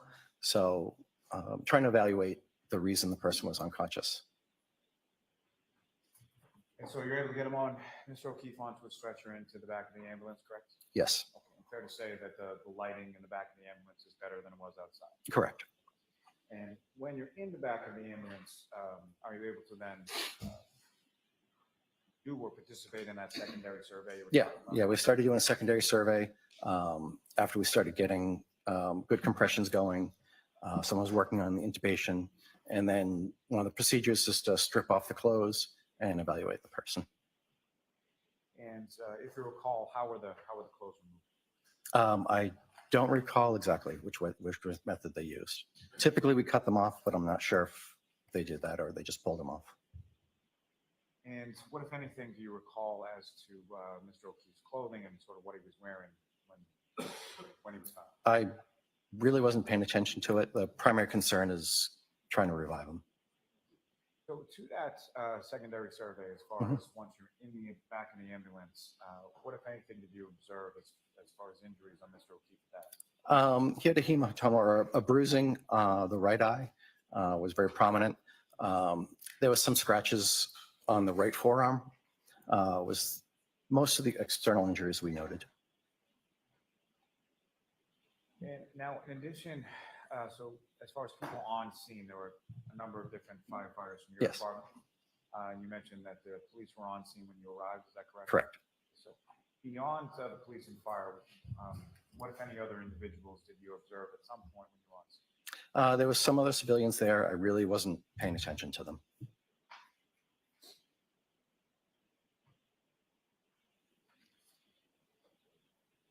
Now, with reference to that backstory that you were talking about, at any point in time, either outside of the ambulance or inside of the ambulance, who, if anyone, was tasked by you or anyone else to try and obtain that backstory? I think Katie McLaughlin was the one that obtained the backstory.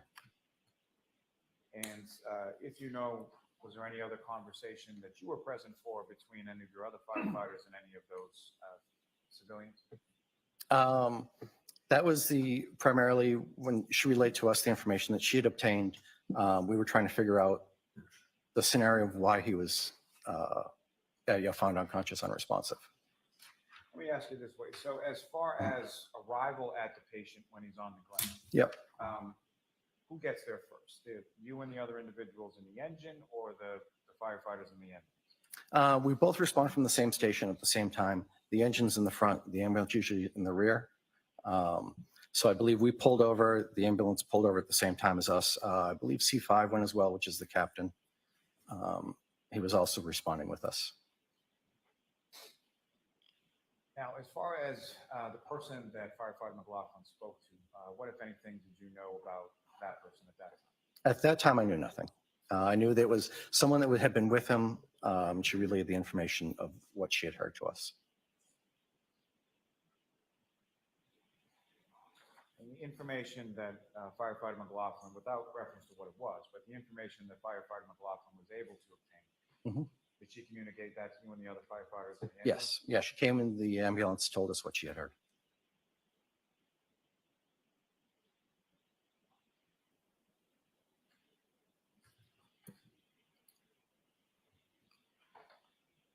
As far as the information that Firefighter McLaughlin provided, did that comport with what you were observing as far as injuries to Mr. O'Keefe? Objection. Sustained. You can lay a foundation if.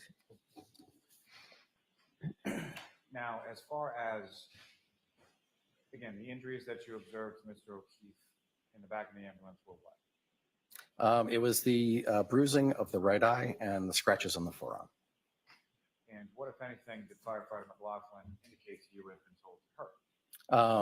That someone said she had hit him, and he was last seen. Objection. Move to strike. Sustained. That will be stricken. May we approach them? Okay.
Because we always try and check and make sure that your lunch is here before we take a break. I'm told that it is. So we will take a lunch break. We'll see everybody here ready to start right at 2 o'clock.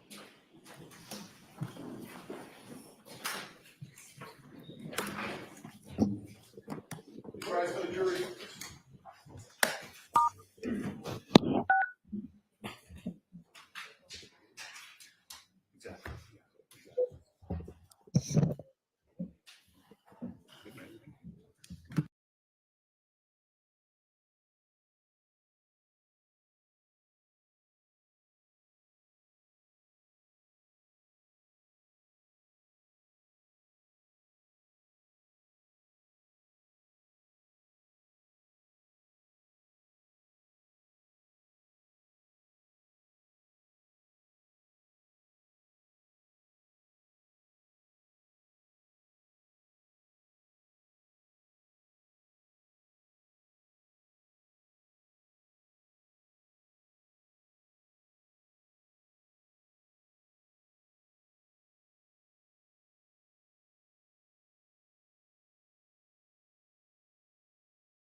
Turning your attention back to the treatment of Mr. O'Keefe in the back of the ambulance, okay? Yes. With respect to that, you testified that you don't recall sort of specifically anything as far as clothing for Mr. O'Keefe, is that correct? I was not paying attention to the clothing. And so to that point, what were you paying attention to at that? Primarily, the big issue was doing the CCR, then to CPR. We're trying to resuscitate the person as best we can. We know with the hypothermic patient, it's very difficult. It's a longer treatment protocol than a typical cardiac arrest because we have to do the CPR for an extended period of time. We have to get the patient warmed up. So the clothing is just quickly removed versus examined or looked at. And the focus was on getting compressions done. Someone was trying to intubate, getting a line started. So that's what we're mainly focused on. As far as treatment is concerned, what, if any, sort of interplay or intersection is there between a cardiac arrest and a hypothermic patient? When someone's hypothermic and in a cardiac arrest, we can't declare them dead or passed on until they've been warmed up. A lot of times with hypothermic patients, they can appear to be dead when they're still actually alive. So there has been instances where people have woken up in morgues that were hypothermic when their body warmed up a little bit. So we have to be very cautious, very careful about,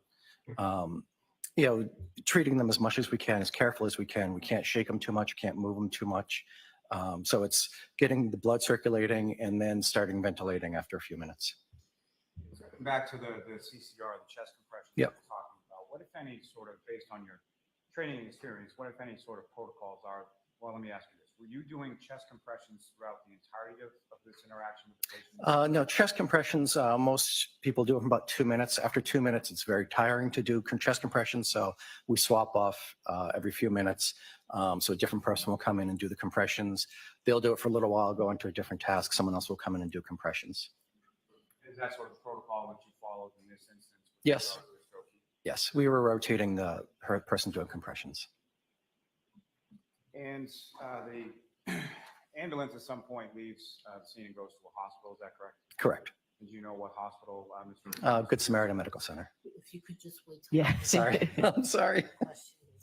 Yeah, Good Samaritan Medical Center. And did you go along for that ambulance ride? No, I did not. And where did you go? So as the lieutenant on the engine, I stay with the engine. I detailed my 2 other engine personnel to the ambulance. So they went with the 2 engine personnel, the 2 regular people on the ambulance, as well as an additional person. Timmy Nuttall was the extra person for that one. And so you take the engine and go with it? I went back to the station. And at some point shortly after that, are you called back to the roadway of Fairview Road? Yes. And same general area of Fairview Road? Yes, same address. And how is it that you get from the station back to Fairview? So we had struck a box to cover the personnel that we had detailed.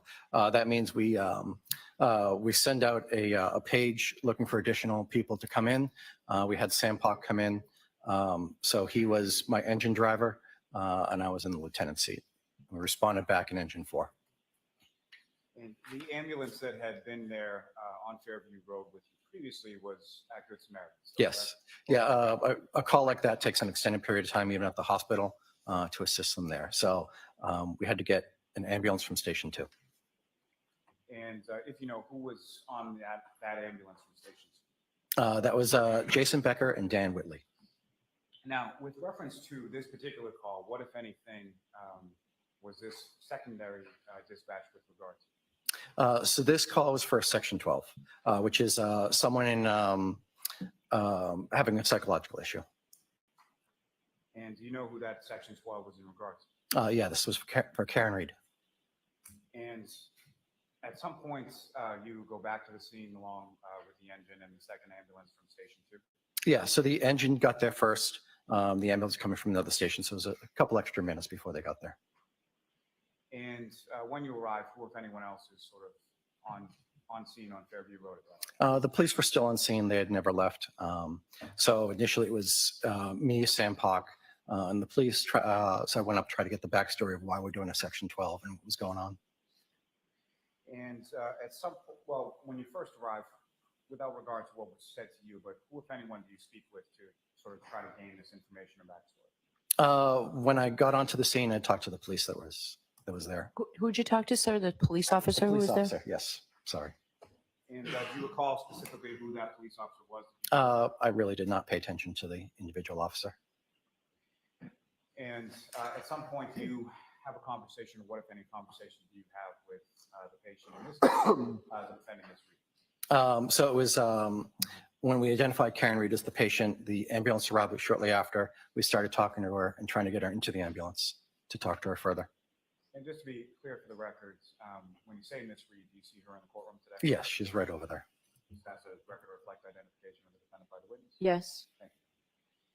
Now, with respect to the defendant, Ms. Reed, where is she sort of when you first make contact with her on scene when you come back? In the general vicinity of where the police cars are. And what is sort of the purpose of this initial conversation that you're having with Ms. Reed? For Section 12, that's when someone's made threats to them, harm themselves or others. So I just had to judge her mental ability at the time, and if she was a threat to us, and how much of a threat she was to herself. So just a quick evaluation, see how her behavior was. And what, if any, observations did you make of her during your quick conversation? She appeared very distraught, very upset. Initially just trying to explain the situation to her about going to the hospital with the Section 12, and she was resistant to that. And so when you say she was resistant to that, what, if anything, did she say or do to? She did not want to go. Hold on. You cannot talk over each other. The objection's overruled. Yeah. Okay. Please go ahead. So what was the question again, please? Yeah. So what, if anything, when you say she was resistant, what, if anything, did she communicate to you or observations did you make in regard to that? She did not want to go to the hospital, and she didn't think she needed any assistance. And what, if anything, are you sort of, you mentioned you were explaining sort of the process to her. What, if anything, are you saying in that explanation? Well, once a Section 12 gets written, it's written by the police. Once it's written, we are required to transport to the hospital. Section 12 means that they believe you're a threat to yourself or others. So you have to get evaluated at the hospital by the hospital staff there to see how mentally stable you are. Now, at this time of this conversation, what, if anything, did you know as far as the relationship between Ms. Reed and the prior patient, Mr. O'Keefe? I knew they had a relationship. I wasn't sure if they were married or engaged or what their status was, but I knew she was did have a strong relationship with him. And in reference to Mr. O'Keefe, during your conversation with Ms. Reed, what, if anything, was she asking or saying in reference to Mr. O'Keefe? She kept repeating, "Is he dead? Is he dead?" She seemed very concerned about that. We're trying to explain to her that we cannot declare him dead. He's being evaluated. He's being treated. They're trying to treat him the best they can. And as far as when she's stating these things to you, is this, as far as the sort of tonality of her voice while she's saying these things to you, can you describe that? She was very up and down. It was a repetitive conversation with her. She's obviously experiencing a lot of different emotions. So just her emotional state was all over the place. And as far as this sort of second time that you're on scene, about how long period of time are we talking about? That was about between 15 and 20 minutes.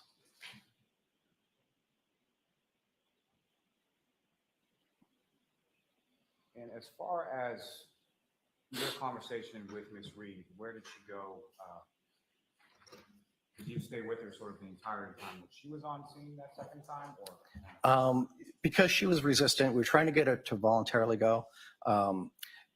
If someone voluntarily goes, even with the section written, they're released a lot quicker. So we're trying to convince her to go, be willing to go with us versus being forced. If at some point we have to actually force her to go against her will, then it's going to be a much longer hospital stay. So our main goal with staying on the scene so long was to try to get her willingly to go. Just makes her experience much better. And just to be clear, when you say we, who specifically It was me, Dan Whitley, Jason Becker were the ones talking to her in the back of the ambulance. When you clear, so when you leave the scene, where is Miss Reed at that point? So the ambulance transported her to the Good Samaritan. We also detailed Sam Park as the driver. So the gentleman who had driven, or the firefighter that had driven you in the engine to the scene that Yep. drives the ambulance away. Yes, Could correct. you say his name again, please? Sam Park. Sam what? Sam Park. Spell it, please, the last name? P-O-C-H is the last name. Oh, okay, thank you.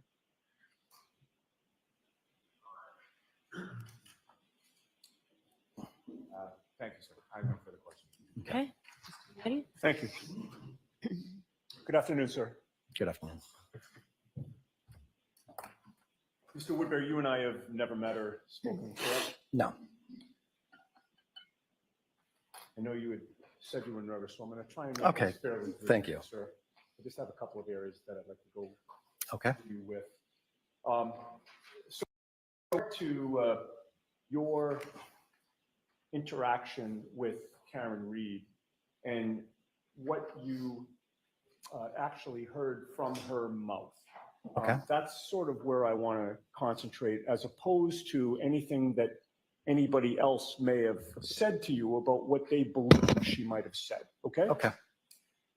And it seems to me that your main interaction with her was not when the initial call came in to respond to, a man who was unresponsive in the snow. It was after you went back to the station in the engine and then came back to the scene for the purposes of the section 12 that you described. Would that be fair to say? Correct. And when you came back to the scene for the section 12, it's also fair to say that the section 12 issue was your focus, correct? Correct. You had an order in hand, correct? The police had it and they gave it to us when we got there. Right.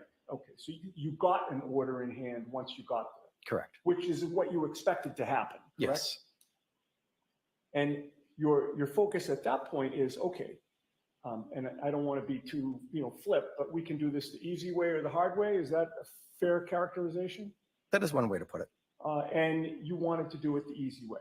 Yes, correct. And you wanted to persuade Karen Reed that she should want to do it the easy way, correct? Yes. And after some conversation back and forth where she was initially resistant, she eventually agreed, yes, I'll do, not to put words in your mouth or hers, but to the effect of, yes, we'll do this the easy way, correct? Did get her to agree to transport. And with regard to her state of mind, I believe you had testified that she appeared to be very distraught, Yes, correct. going through a lot of emotions, Yes. grief-stricken, Oh, that's one of them. Yes. hysterical at times, Yes. raising her voice at times, Yes. crying at times. I didn't see any actual tears, but That yeah, type, type of emotional display. All right. And so in terms of the only commentary that you heard with regard to her feelings or questions regarding John O'Keefe, it was the statements that you heard repetitively over and over and over again. Is he dead? Is he dead? Is he dead? Is he dead? That was some of the things she was saying. Yes. Your Honor, may we approach sidebar briefly? Okay.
So Lieutenant Woodbury. I think, hold on for a Ms. second. Giannetti, I think you need the actual, Yes.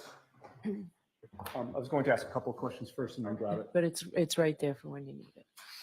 Lieutenant Woodbury, on your direct examination, Mhm. you testified a bit, and I don't want to block a jury here, I'm sorry. You testified a bit about the injuries that you observed on John O'Keefe when you first arrived at the scene, correct? Yes, You testified about the swollen eye, yes, and you also testified about the scratch marks that you saw on his forearm, correct? correct. I'd like to show you, I'm going to approach in a minute to show you what has been marked M for identification. And when I hand it to you, please keep it to yourself and look at it, and then look up at me when you're done, okay?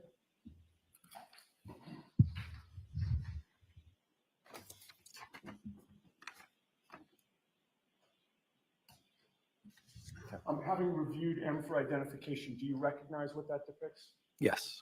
What does it depict? That is Mr. O'Keefe's right arm. All right. Does that photograph appear to be a fair and accurate representation of the scratch marks that you observed on January 29th of 2022, sir? Yes. I would offer that, Your Honor. Okay. That will be our next exhibit. And again, we'll have to maybe renumber. Counsel, before you leave today, we have to figure out how to keep everything straight. Understood.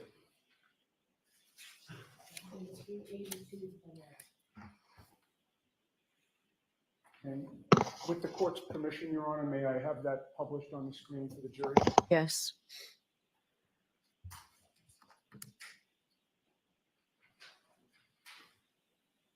Now, on direct examination, Lieutenant, hang on. Let me just have a moment.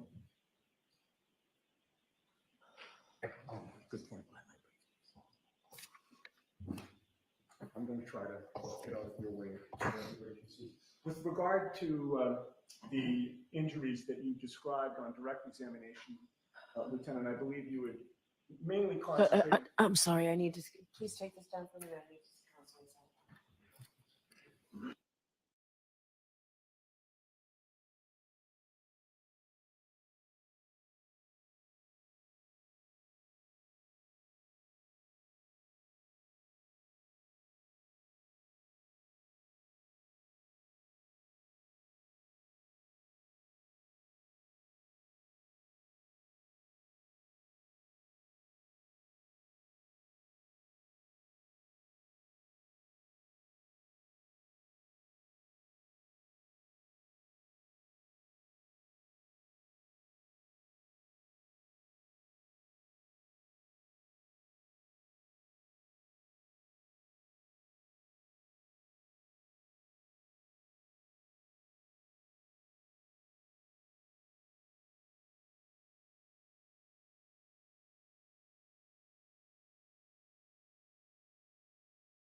This court is in session. Please be seated.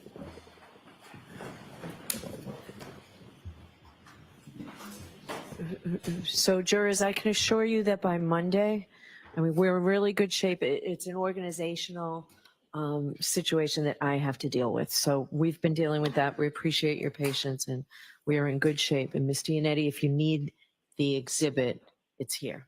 Terrific. May I have it published again on the Yes. Now, Lieutenant, with regard to the injuries that you observed, did you notice any lividity on the body when you were looking at John O'Keefe? Being hypothermic, he was very pale overall. So the skin wasn't pinked up yet. So it's hard to really judge the rest of the skin that way until it's warmed up and much later into the scene. You are familiar with the term Yep. lividity, though? Yes. And could you just explain that to the jury? That's like bruising. Bruising. So the pooling of blood in lower sections.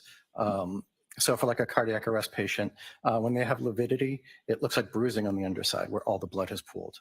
And we did not really notice that. But it's not actually bruising from an injury. It's just the blood being Settling down. Right. It's the same thing, yes. One at a time, please. Yep, sorry. So it appears like bruising, and bruising is basically pooling of blood under the skin. So lividity is just gravity-fed pooling of blood under the skin. And it usually happens what is the section of the body that is lowest.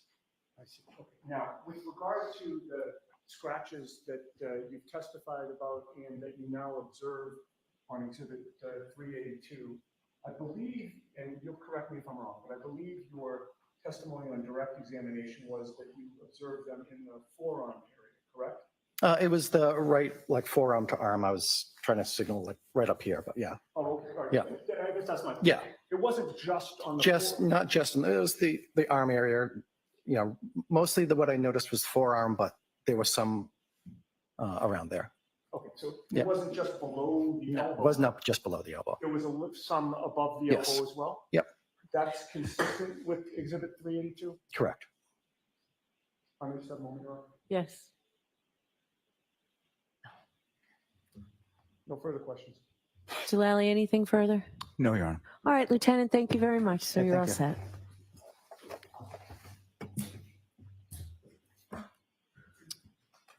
Your next witness, Mr. Lally.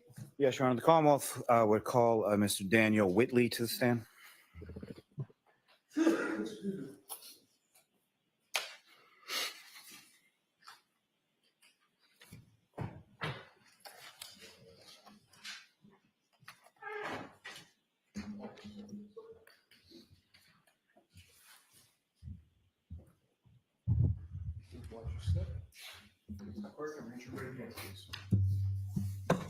You tell us whether you ever stated to the court and jury in the case down here and speak the truth, the whole truth, and nothing but the truth, so help you God. I do.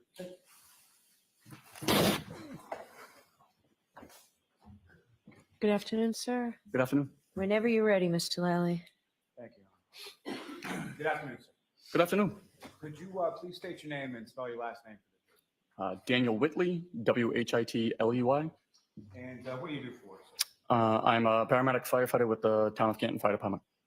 And how long have you been a member of the Canton Fire Department? I was hired in March of '06. And prior to that work with the Canton Fire Department, did you work within that same field in any other capacity for any other company? Yes, correct. I worked for American Medical Response out of Brockton as an EMT intermediate and a paramedic for 5 years.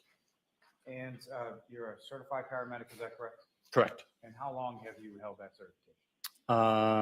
It was, I believe, November of 2006 that I got that certification.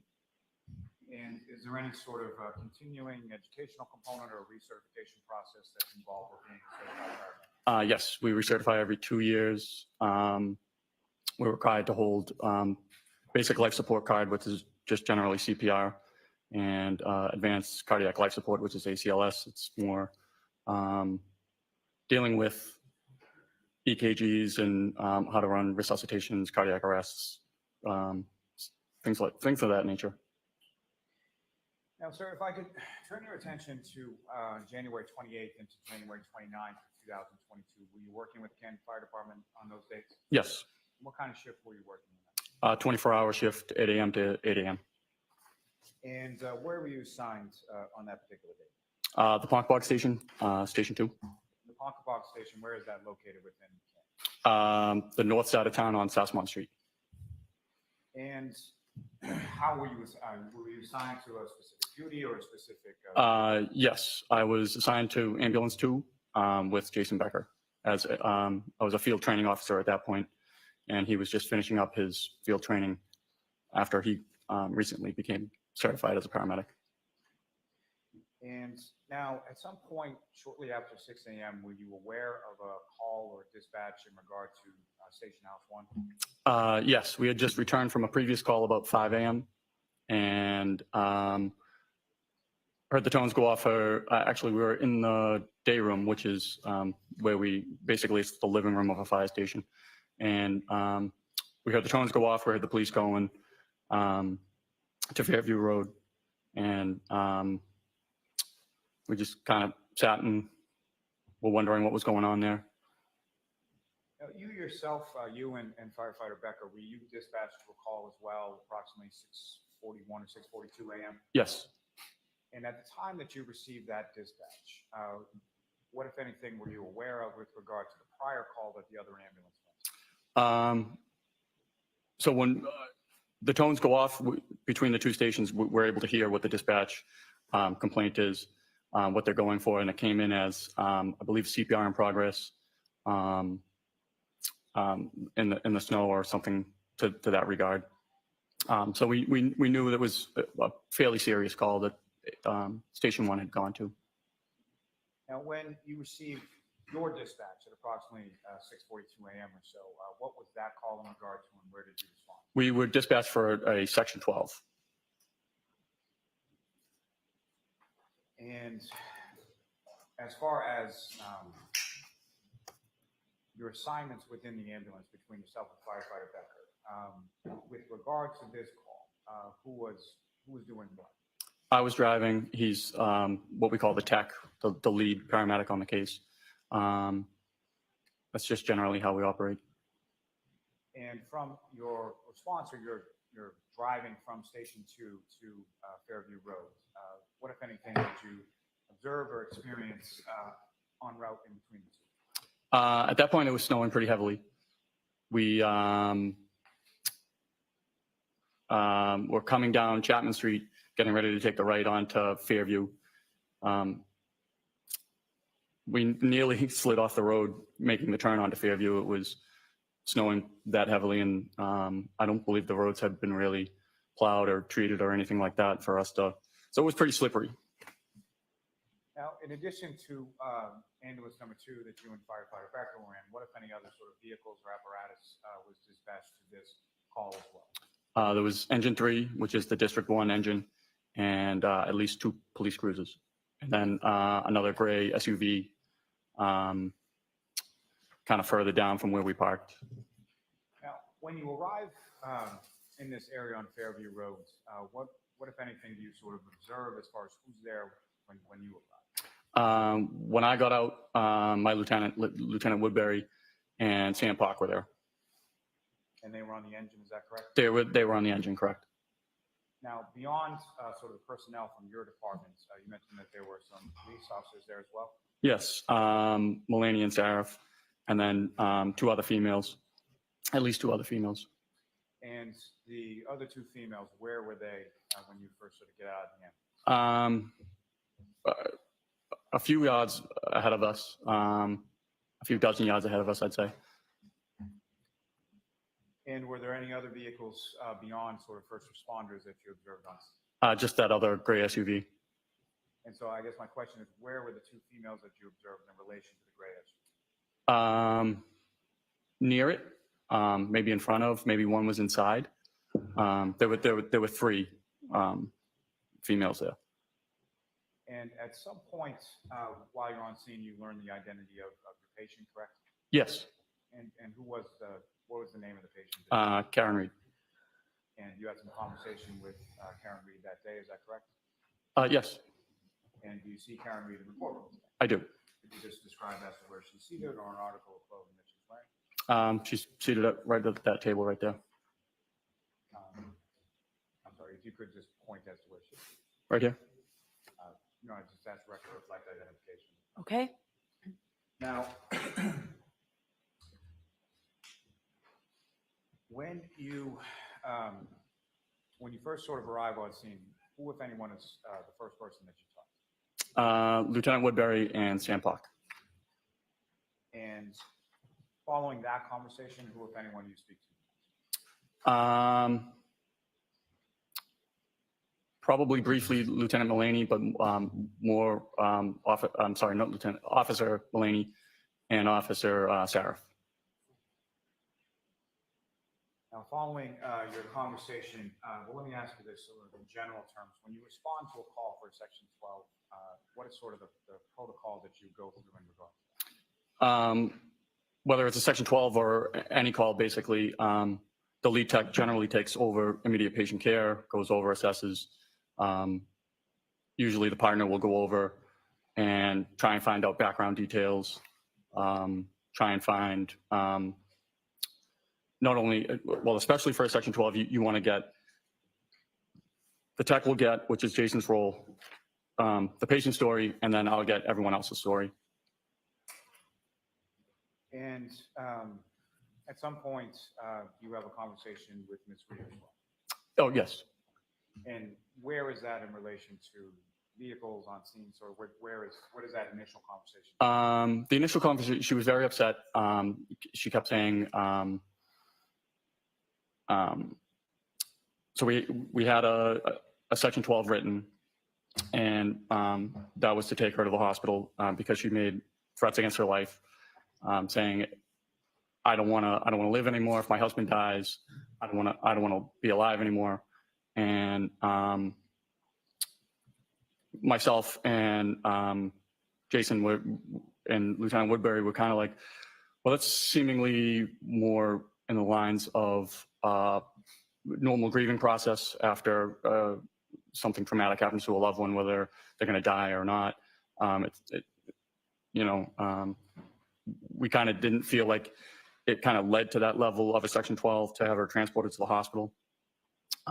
So at that point, I exited the ambulance and I went to speak with Officer Saraf, and I said, this kind of doesn't, if we want her to be at the hospital, get a full eval, we're going to need more than just,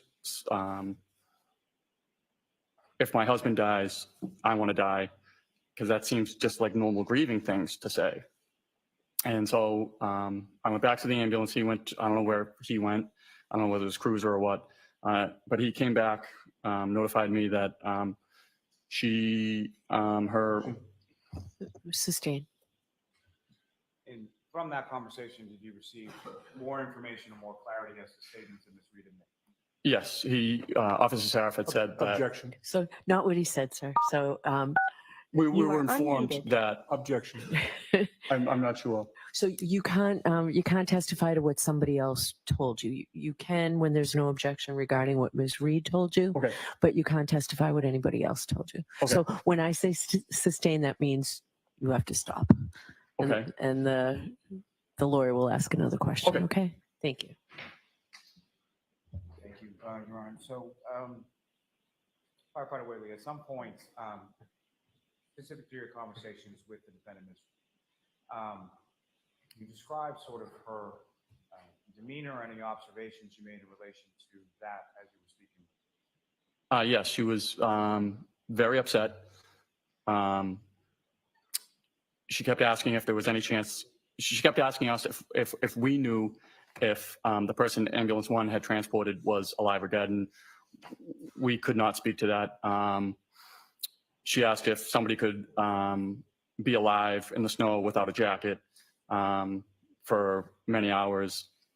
And at that point, we were just trying to give her any hope that whomever A1 transported was still alive. And we kind of just talked about far off hypothermia cases where, kids have fallen in rivers and been submerged for many minutes, maybe even hours, and survived with no neurological deficits. So we were just trying to give her some sort of hope on the way to the hospital that there was a chance that her husband could be alive.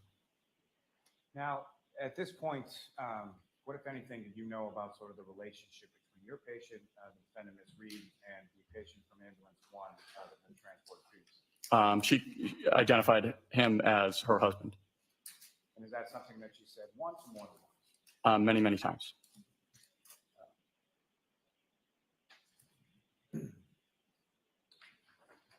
Now, she asked you some questions about his status and made specific reference to his cloak. Is that correct? The only thing I recall is asking if he could have survived without a jacket.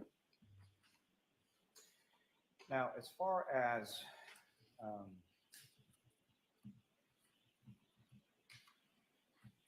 these conversations that you had with Ms. Reed, where did they occur in relation to the ambulance? They were in the back of the ambulance.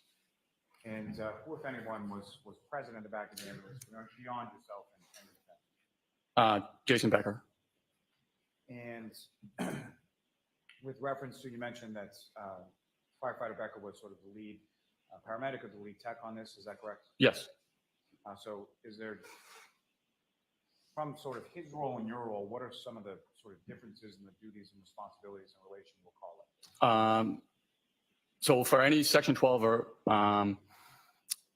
our department policy is there will be 2 EMTs, paramedics, firefighters with during transport at all times. That's both for our safety and the patient safety. So that's why it wasn't just 2 EMTs or paramedics driving to the hospital. I was in back with Jason, and Sam Park was driving. Now, as far as you testified earlier about observations of her being upset or distraught, is that correct? Correct. Was that consistent throughout your interaction with her, or? No. There would be episodes where she would go from crying in her hands to all of a sudden perking up. She was crying about having to take care of kids, saying she couldn't do it. And I was saying, you can do this. It's not as hard as it seems. She kept saying, I can't take care of these kids. They're not my kids and they're not his kids.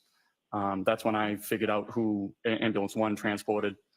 And I was saying, well, it seems like you have a good, strong support system. People who came and helped you in a blizzard to help come find your husband. She said, she asked me if I knew Kerry Roberts. I said I did. She said anybody who knows Kerry Roberts wouldn't say those things. And that kind of took me aback a bit. It seemed strange to say something like that after you were just crying because your husband was dead. Take you back just within. I was just kind of surprised. If I could take you back within that just for a minute. So you had testified that during that, her description, you sort of realized who was the patient in ambulance 1, is that correct? Yes. And what, if anything, made you realize, or who did you think it was? I live in and grew up in the Ponquag neighborhood of Canton, and Mr. O'Keefe was known for taking on his niece and nephew after, I'm not sure positive of the relationship, but I believe it was his sister and his brother-in-law passed away. And it was something people admired him for, people looked up to him for. But I was able to, I moved into the Ponquag neighborhood back after living outside of Canton for a few years. The O'Keefes lived diagonally across from me. I never had any sort of interaction with him or anything. When I moved in, my wife was probably about 6 months pregnant, and I had 2 toddlers, so I was pretty busy. I figured he was pretty busy. I never even had a chance to introduce myself or anything before he moved to Meadows, which is how I kind of figured out. Your Honor, I object to this line of questioning. Okay, next, sustain, next question. Now, you had also mentioned during your conversation with the defendant that she had said some things about Carrie Roberts, correct? Correct. And how is it that you know Carrie Roberts? Well, Carrie lives around the corner from me. Objection. No, I'll allow that. Next question, please. How long have you known Carrie Roberts?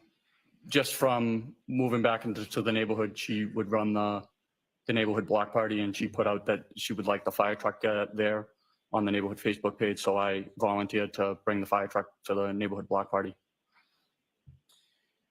And was Ms. Roberts on scene on Fairview when you arrived in your ambulance? Yes. So she was one of the other females along with the defendant. Correct.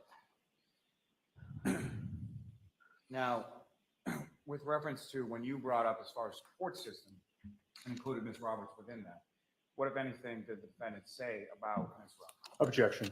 Sustain. Next question, please.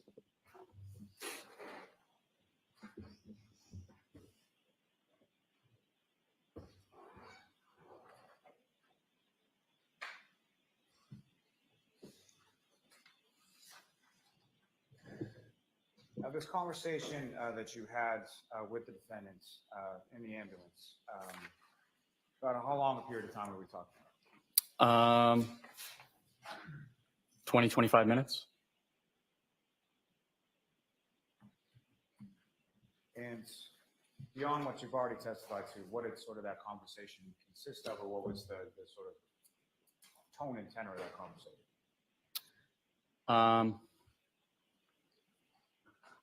Again, we were just trying to give her any support. She was, once we were getting closer to the hospital, we Objection. So the tone and tenor. So what can you tell us about that? That's admissible, Mr. Yannetti. Go ahead. The tone, she would go from being almost despondent to when she asked me if I knew Carrie Roberts, the only tone I can use to describe it is snarky. Objection. Move to strike. I'll strike that.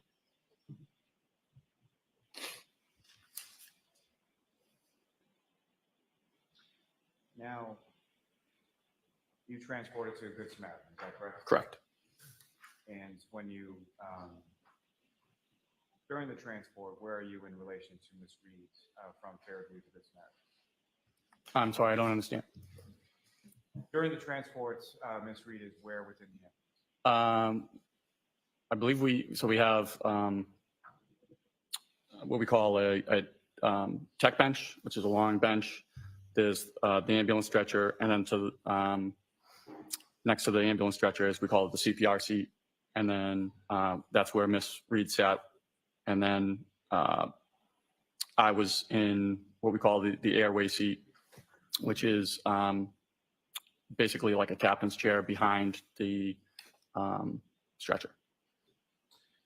And in addition to yourself and the defendant, who, if anyone, else was sort of in the back of the ambulance at that time? During transport? Yes. During transport, it was just me, Jason Becker, and Miss Reed. So yourself along with firefighter Becker in the back, right? Correct. Who was driving the ambulance? Sam Park. Now, when you arrived at Good Samaritan, what, if anything, happened? Miss Reed was asking to be able to see John, and I made the decision that I would run ahead to see if that was in the realm of possibility with the emergency room physician there. So I ran ahead. I came into they call it the code room at Good Sam, and I asked if the wife could see the husband. The ER doctor asked if she would be upset. I said if she would be upset if she was allowed to or not. And I said she's going to be upset. I believe she's going to be upset either way. He was asking if she would get in the way of the resuscitation efforts. And I said it's possible. She's very upset. And so once you arrive at the hospital with the patient, where do you go along with Ms. Reed? We escorted her down to we call it the psych hall or the behavioral hall at Good Sam. And about how long was it after you escorted her into the hospital that you stayed with her following that? At least 10 minutes. And during those 10 minutes, how would you describe sort of her behavior or demeanor during that time? Objection. No, he can testify to that. He was giving the nurses a hard time about, I'm sorry, she was giving the nurses a hard time about having to get into a Johnny, about having to submit a urine sample. Even the ER techs went to the physician who was in the code room to see if she could not have to wear a Johnny, and the ER doc said no. If she's in the psych hall, she's a psych patient, needs to be in a Johnny. So at that point, there was just a nurse and a tech. We don't usually leave a psych patient with just a single nurse and a tech. So we decided to wait until security had gotten there before we left. May I have one moment? Yes.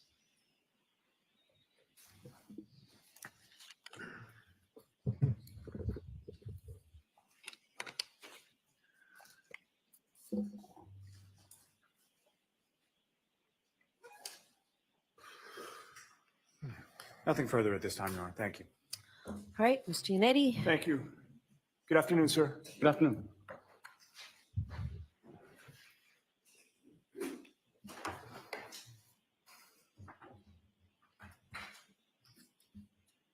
So, Mr. Whitley, when you showed up, you learned that Karen Reed was the patient that you were to deal with, correct? Correct. And it was your expectation that she would be going to the hospital, correct? Correct. One of the things that you do when you transport somebody to the hospital is you try to get a medical history, correct? Yep. Why is that important? Generally, we get pertinent medical history to pass on to the hospital.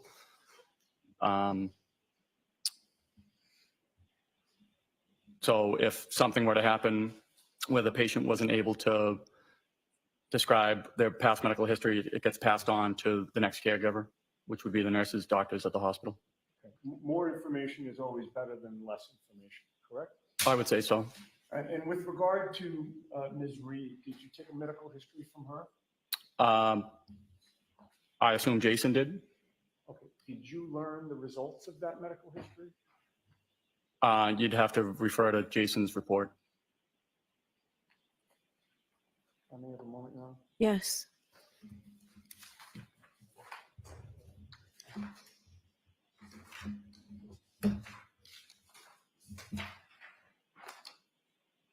May I approach? Yes. Mr. Whitley, if I'm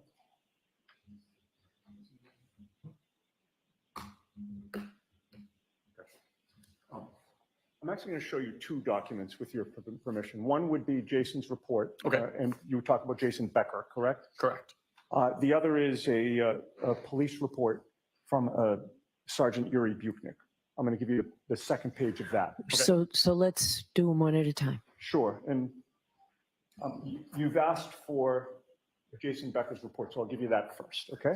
Okay. And when I approach you, I'm going to hand this to you, and I just ask you to look at it silently by yourself. Okay. And then look up at me when you're done. Okay.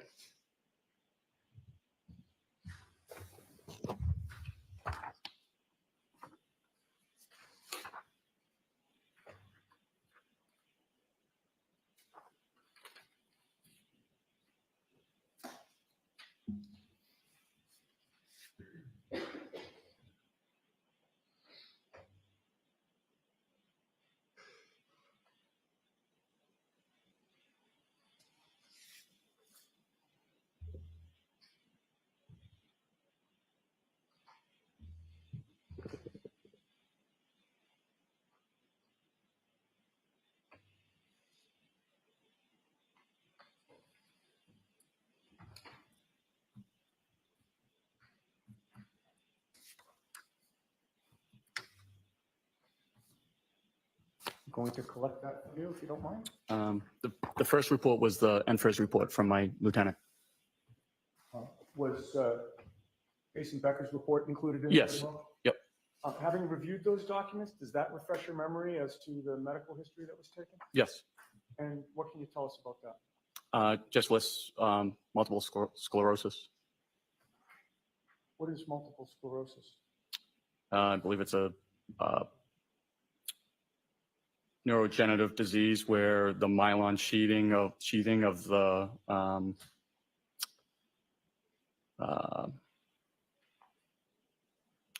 trying to think of the word here, but I don't mean to put you on the spot. you know, I understand. I'm sure you do. It's a disease. It's a disease that's progressive and has neurological muscle control things involved with it.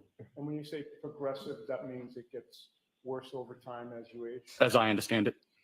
And that was the medical history you got from Karen Reed? Correct. I have nothing further. All right. So, sir, you are all set. Thank you, Mr. Whitley. Your next witness, Mr. Lally? Yes, Your Honor, we'll call Mr. Jason Becker to the stand.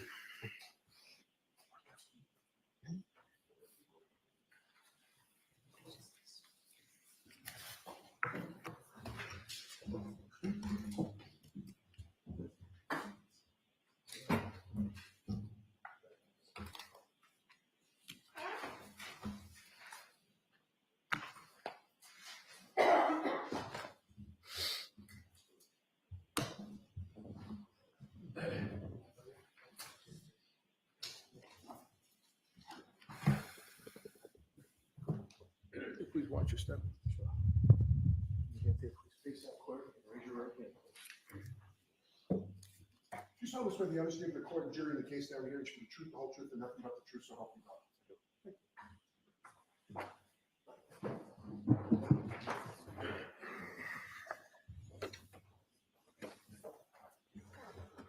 Okay, whenever you're ready, Mr. Lally. Thank you. Good afternoon, sir. Good afternoon. Could you please state your name and spell your last name for the jury? First name is Jason. Last name is Becker. Becker. And what do you do for work, sir? I'm a firefighter paramedic, Canton Fire Department. And how long have you been a member of the Canton Fire Department? 5.5 years. And prior to that, what, if any, other employment did you have sort of within that same field? I worked at Found Ambulance and South Shore Hospital. How long did you work at each of those respective positions? Found Ambulance was about 5 years. South Shore Hospital, approximately 3 years. And with regard to South Shore Hospital, what is it that you did there? I was a nursing assistant in the emergency room. And with regard to your work as a firefighter paramedic for the Canton Fire Department, you were a certified paramedic? Yes. And when did you first receive that certification? October 2021. And is that something that you receive, or when you receive that, is something that goes on in perpetuity, or is that something that you have a continuing educational component or recertification? It's con ed education, every 2 years you have to recertify. Now, sir, if I could turn your attention to January 28th, 2022 into January 29th, 2022. Were you working on that occasion? I was. And where were you assigned? I'm sorry. What type of shift were you working on that occasion? What type of shift? Yes, like what hour to what hour? 8 a.m. to 8 a.m., 24 hours. So 8 a.m. on the 28th until 8 a.m. on the 29th. Correct. And where were you assigned on that day? I was at Canton Station 2, Ambulance 2. And who, if anyone else, was assigned with you to Ambulance 2 at Station 2 on that day? Daniel Whitley, firefighter Daniel Whitley. Now, at some point when you were working on the 29th, shortly after 6 a.m. or so, did you become aware of a call for station house number 1? Yes. And what, if anything, were you aware of as far as that earlier call? As far as we know, it was a man down the road, initially, and I believe it was upgraded eventually to CPR in progress. Now, At some point following that, approximately 6:41 a.m. or so, did you, your station, dispatch to Fairview Road? Yes. And in regard to A psych eval, possible section 12. And in addition to yourself and firefighter Whitley in ambulance 2, what, if any, other sort of vehicles were dispatched by your department to that call? The Canton engine 3. And if you know, who, if anyone, was on Canton engine 3 at that time? Lieutenant Greg Woodbury, firefighter Sam Park. Now, with regard to the ambulance that you were in with firefighter Whitley, what were sort of, let me ask you this, between sort of call volume, what, if any, sort of policy or protocol is there as far as who does what on a particular call? We switch off. And so on this particular call that you were dispatched to Fairview Road, what were sort of each of your respective duties and responsibilities between yourself and firefighter Whitley? Firefighter Whitley was the driver at that point, and it was my tech, is what it's called. So the next patient would be mine. And so as sort of you were the lead tech on this, is that correct? Correct. And so as far as the lead tech's role, what, if any, duties or responsibilities do you have in regard to writing a report? It's my report. That'd be right. May I approach the witness? Yes.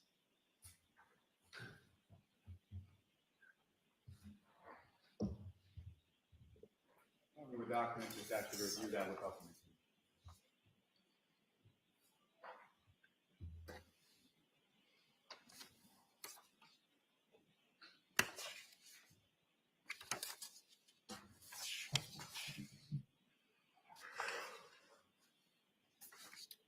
The first report up here is the engines.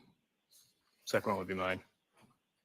You recognize the first few pages of that as the engines report, and the last few are yours, correct? Correct. And that's your report with relation to this dispatch and this call, correct? Correct. May I approach again, Your Honor? Yes. I want the chief to introduce in a minute as the next. So both reports through this witness? Is there any objection? May I just take a look at the DA's copy?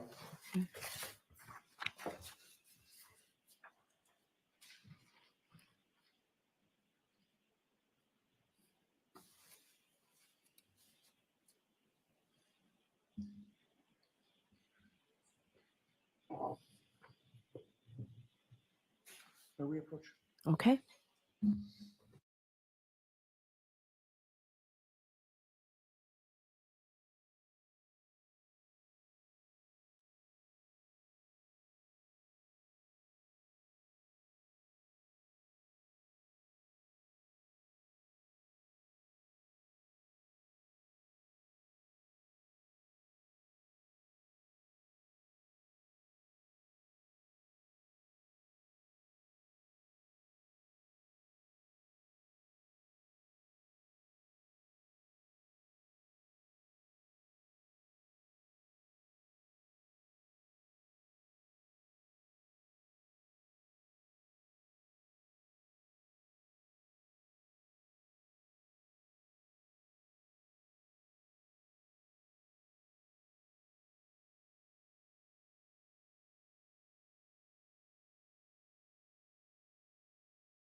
Bless you. Bless you.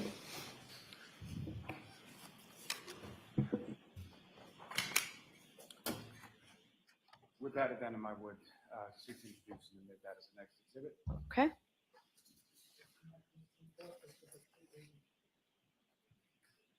And Your Honor, with the court's permission, can I return the report to the witness? Yes. Yes, ma'am.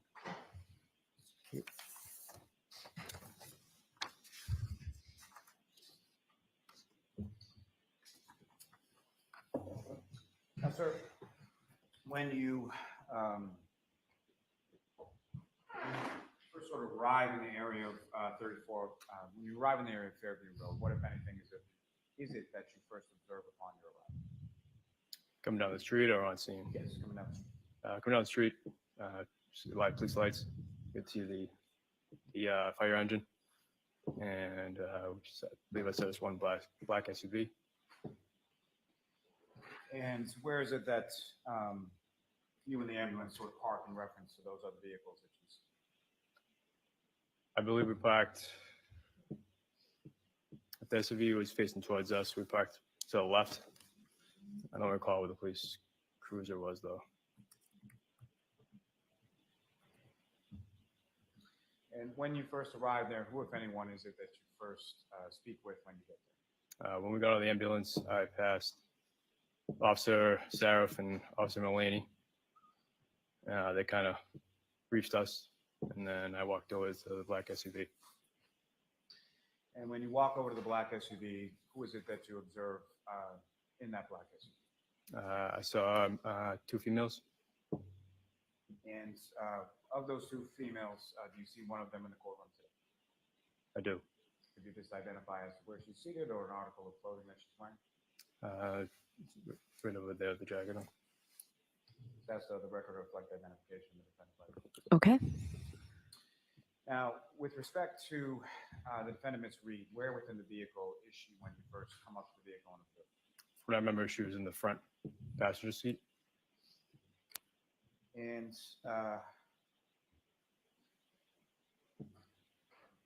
what, if any, knowledge did you have as far as the defendant, Ms. Reed, and her relationship to the earlier call that ambulance wanted to dispatch?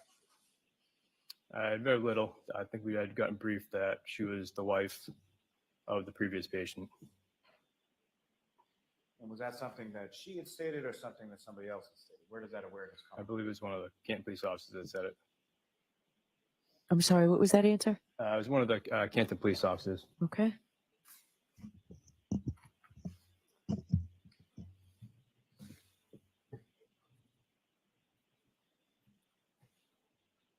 And so when you walk up to the car, what is it that you say to her? Or what, if any, conversation did you have with Ms. Reed at that? So I went up to the window and introduced myself and just kind of asked what was going on. And how did she respond to that? She was kind of, she was distraught. She was crying. She kind of told us that the statements she may have made, she didn't mean it because of the current events that she had just gone through. What, if anything, did she say about that? If anything, did she say about what she had gone through? She had just done CPR on her husband.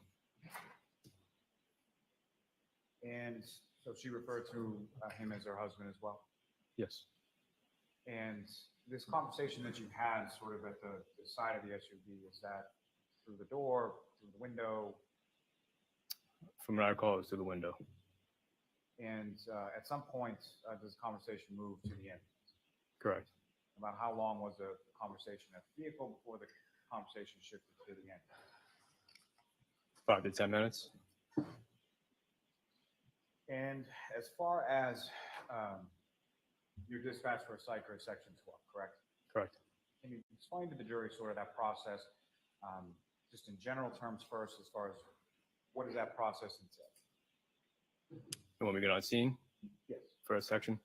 Yes, please. We go on scene, we kind of look at the environment, see what the environment's like, see if the patient's cooperative, uncooperative, what their demeanor is, if there's any obvious self-harm. If there's none, we kind of go up and talk to them, get a report, and ask them some basic triage questions.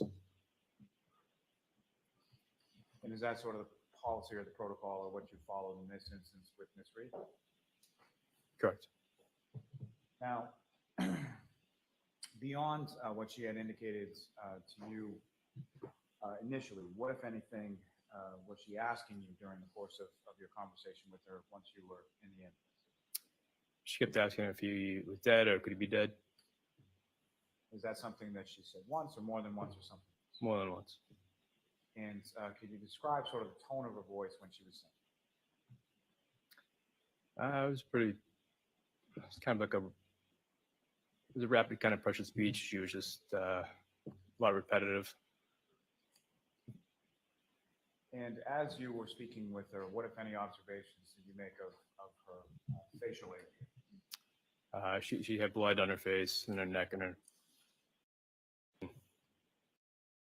blood around her mouth, her neck and chin.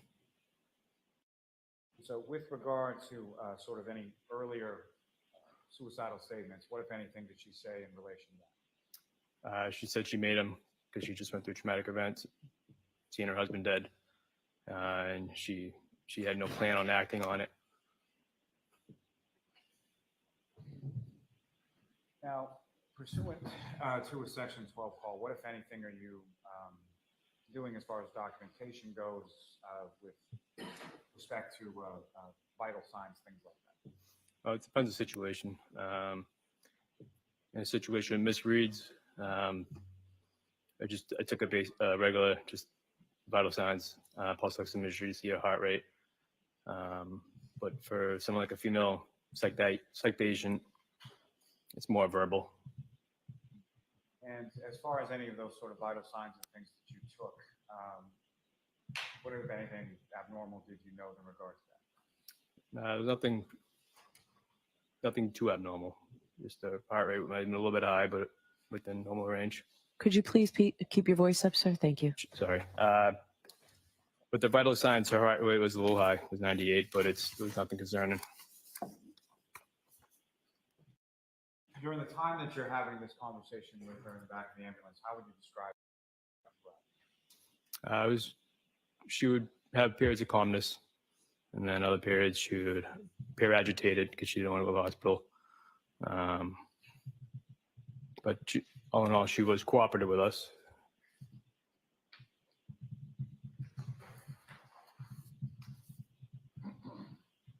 Now, at some point,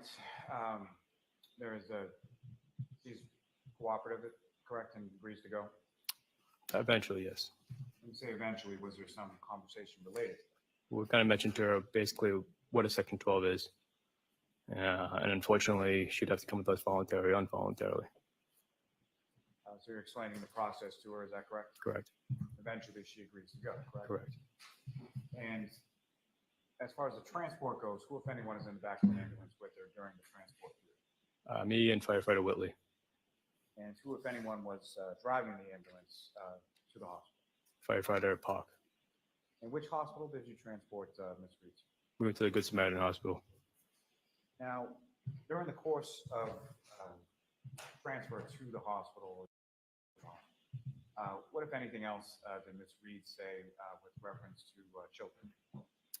She was talking about Keith's children, and she was unsure, and she didn't know if she'd be able to take care of them. She was worried about that. She was worried about that. Yeah, she's worried about who would take care of the children if he was pronounced dead. And what, if anything, did she say about herself in reference to the children? She didn't think that she could take care of them on her own. Now, as far as this other person or the patient from the earlier call, how did she to that person in relationship to yourself? She was calling him husband. Now, with reference to this particular, with reference to Ms. Reed in this conversation, what, if anything, did she say in regards to the last time that she had spoken to who she called her husband? She had said that they had gotten into an argument. She was sad because that was the last thing she had said to him was the argument, but she didn't go into detail on what the argument was about or what was said.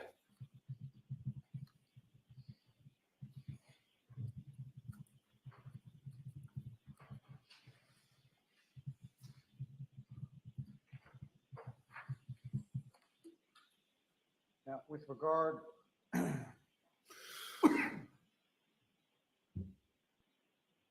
to her speaking about the children, what, if any, further conversation did either yourself or Firefighter Whitby have with her in regard to that? With children? Yes. I don't recall.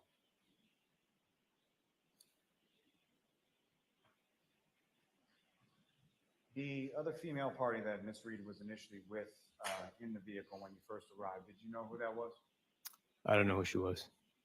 And at any point in time, subsequent to that, did you learn who she was? I did. And who did you learn her to be? She was Miss Carrie Roberts. And with relation to your conversation with Ms. Reed on that day of January 29th, what, if anything, did she say about Ms. Roberts? Objection. Sustained.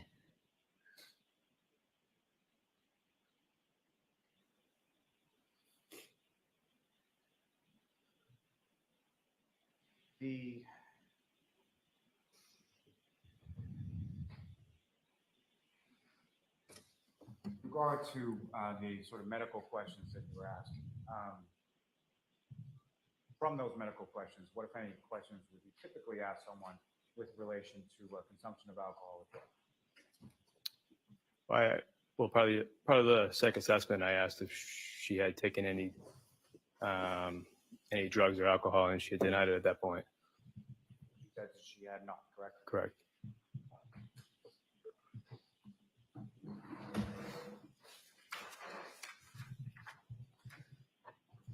The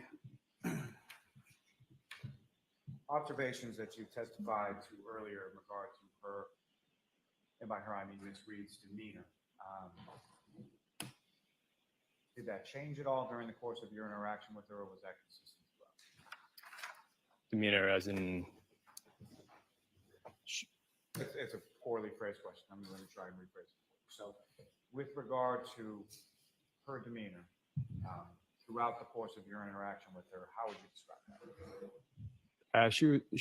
She was cooperative.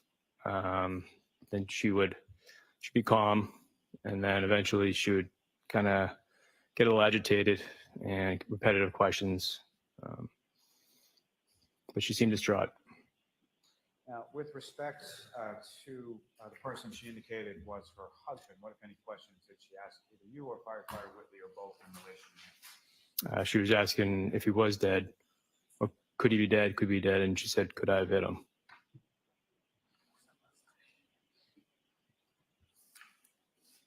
Was that something that she asked once or more than once? It wasn't a lot. It was more of, could he be dead, could he be dead? So somewhat repetitive, is that correct? Correct. Just one moment, Your Honor. Yes.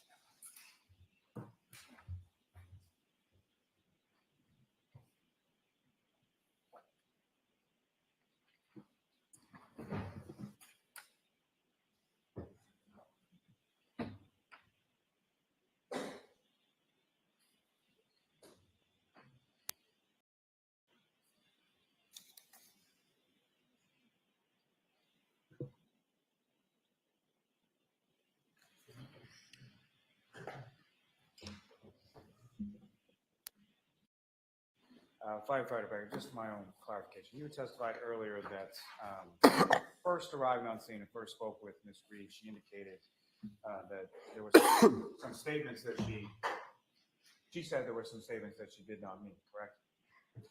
Correct. Suicidal statements. And so, exactly. So my question is, that was in reference to the suicidal statements she had made prior to your arrival, correct? Correct. Not to any subsequent statements, correct? Correct. Nothing further. All right, cross-examination. Thank you, Rona. Good afternoon, sir. Good afternoon. You and I have never met, right? I believe so. I wanted to go back to one piece of testimony that you offered on direct examination, if I may. Sure. You had, in response to a question from the prosecutor about the medical history and your question to Ms. Reed about whether she had had any alcohol to drink. I believe your answer today was she denied having drank alcohol the night before? At the time that she was, she could have, I don't know if she drank alcohol the night before, but at that time I asked if she had any drugs or alcohol, and she said no. I'm sorry, if I just didn't hear. Yeah, the you answer. need to keep your voice up, sir, or speak Okay. directly into Sorry. the microphone. So I asked her if she had any drugs or alcohol, and she said no. Oh, if she had any drugs. Well, or has she alcohol. taken any drugs or alcohol? She said no. Did you specify a time period? I just assumed it'd be in the last few hours for the reason why we were there. Oh, I see. Okay. Unsure if she had alcohol days prior, but for the reason why we were there. Okay. So was it your understanding that the two of you had an understanding of what you were asking? Sure.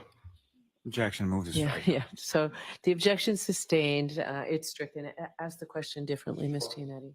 Thank you, Your Honor. All right, so I guess with regard to your intent and your state of mind when you were asking that question, you were asking, had you taken any drugs or alcohol within the last few hours? That's what you meant to ask? Objection. So the objection sustained. What did you specifically ask? So when I ask a patient if any drugs or alcohol, I'm talking about at that point in time, but an hour before, 2 hours before, not days before, weeks before. Okay, So- and this was at 6:40 in the morning, Correct. Did you smell any alcohol on her at that time? I did not. Okay. You would agree that she did tell you at some point that she had alcohol the night before, correct? No. All right. So this is now, what's today, May 3rd of 2024? Correct. And this happened back in January, on January 29th of 2022? Correct. You were interviewed by a Trooper Michael Proctor on February 14th of 2022. Do you recall that? I recall meeting with him, yes.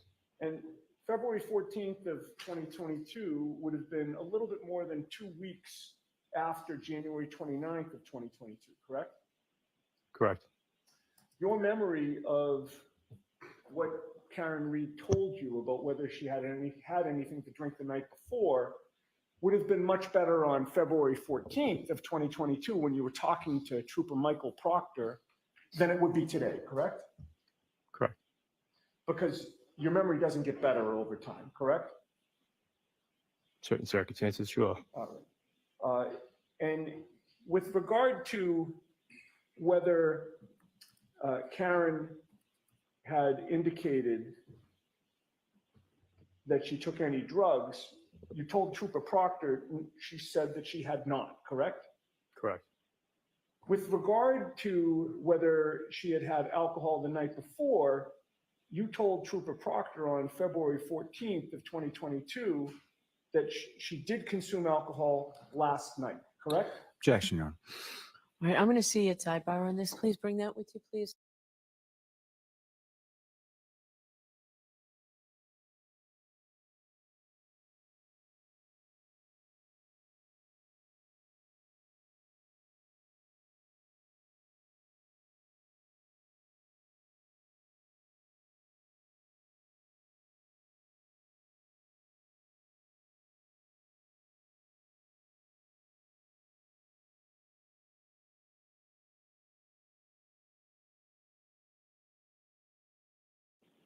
Did you miss anything? Did you not hear anything?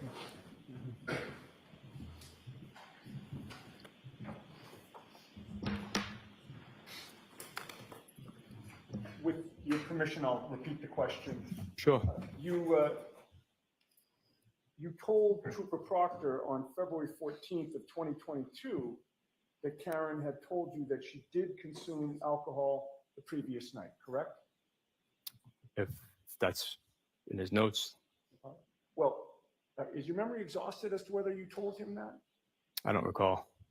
If you saw his report with your statements in it, would that refresh your memory? Sure. It's a two-page report. I'll give you both, actually. It's a two-page report. I'll give you both pages, but I have highlighted a line on the second page, so I would direct you to that. May I approach? Yes. And take your time reading it, sir. Yes, yeah. And please read it silently to yourself and look up at me when you're done.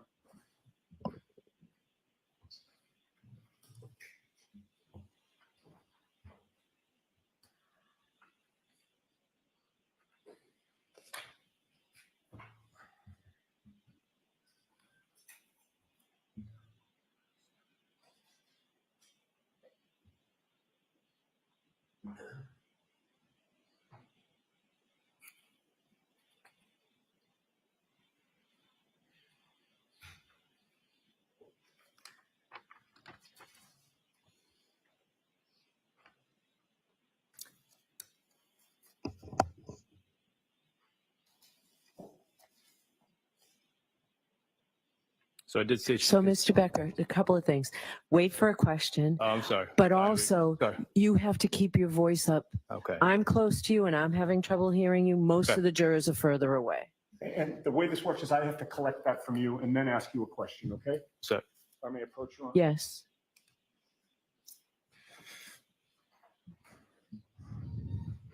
Having reviewed that document, does that refresh your memory as to whether or not Karen Reed, or strike that? Having reviewed that report, does that refresh your memory as to the fact that you? Does that refresh your memory? Does that refresh your memory? it does. Okay. And so did you tell Trooper Proctor on February 14th that Karen Reed had told you on January 29th that she had consumed alcohol the night before that? Sure. Yes. Okay. Is it fair to say that when you were listening to her talk at times, that her speech was very rapid? Correct.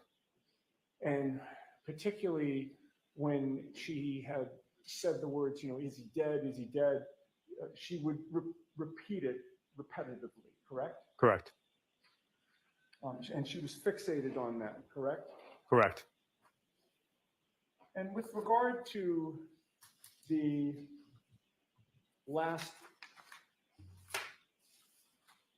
interaction that she spoke about with whom you thought she said her husband, she didn't give you any detail about that, correct? She did not. You don't know whether it was an in-person communication? That wasn't my position to ask more details about that. And I'm not criticizing you, sir. I'm just trying to get to what your knowledge was in terms of Right. information you got from her. So she didn't specify that it was an in-person communication, correct? No, She didn't specify as to whether it was a phone conversation? she did not. She didn't specify whether it was a text message exchange back and forth? She did not. And she didn't specify whether it was an angry voicemail that she left, correct? She did not.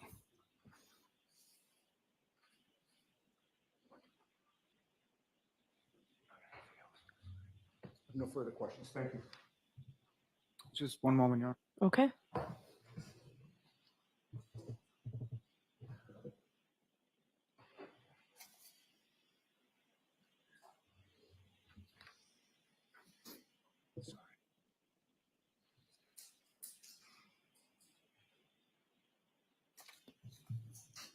I have nothing further for this witness, Your Honor. All right.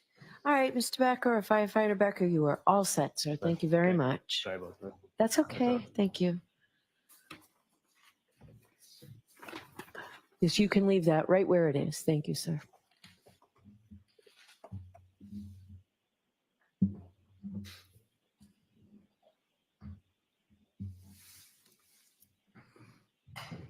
Your next witness, Mr. Lally? Your Honor, may we approach? Sure.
Does it make sense that rather than starting with another witness, figure it's a Friday afternoon. It's been a long week for you all. We'll excuse you at this point. So please do not discuss this case with anyone. Don't do any independent research or investigation into this case. If you happen to see, hear, or read anything about this case, disregard it and let us know. And have a great weekend. Monday will be a full day. We'll see you first thing Monday night. Rise to the jury. You guys ready to swear?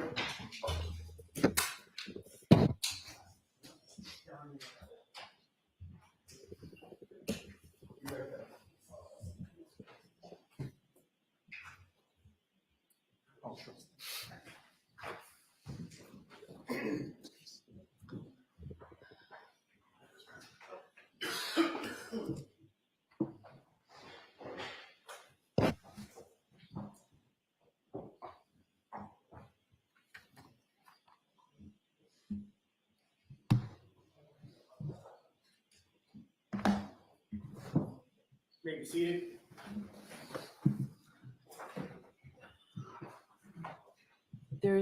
I think there's an exhibit in the witness stand.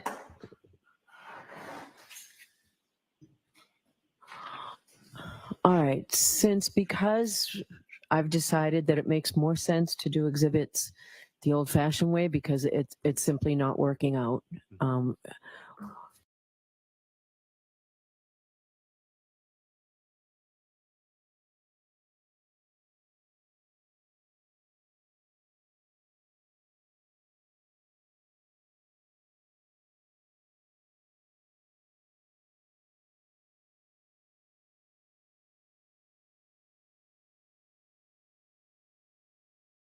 It's in 200s. So what I would like to do is take all of these, and I know Madam Court Reporter has been great about sticking around all late during the week to pre-mark things. This is more important to me that we get the record straight from this point. I would prefer the jurors to have the exhibits in order and not have numbers 200 and 300 in where they should be 15 and 16. So what I would like you to all do is take a look at the exhibits that have actually been introduced.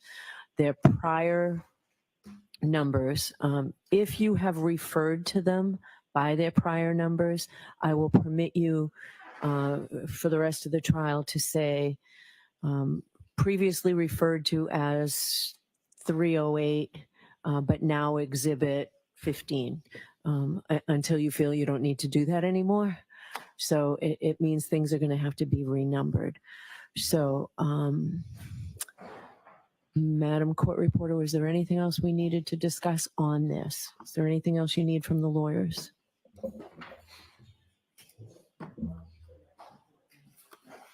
Okay. So, I don't want to use your you've got a list of everything, and Mr. McDermott's got a list of everything that's been introduced. Do you need me to do this, or is this something you can all do with Madam Court Reporter? And I want to come out and make sure it's right. All right, so why don't you all take 10 minutes to see if you can work this through. I'll come out at the end of 10 minutes, see what you have, and we'll make sure the record's straight. Does that make sense to everybody? It does. The only thing that I would ask to add to that, Your Honor, is in conformity with the court's ruling as far as redaction to the run sheets and the run reports.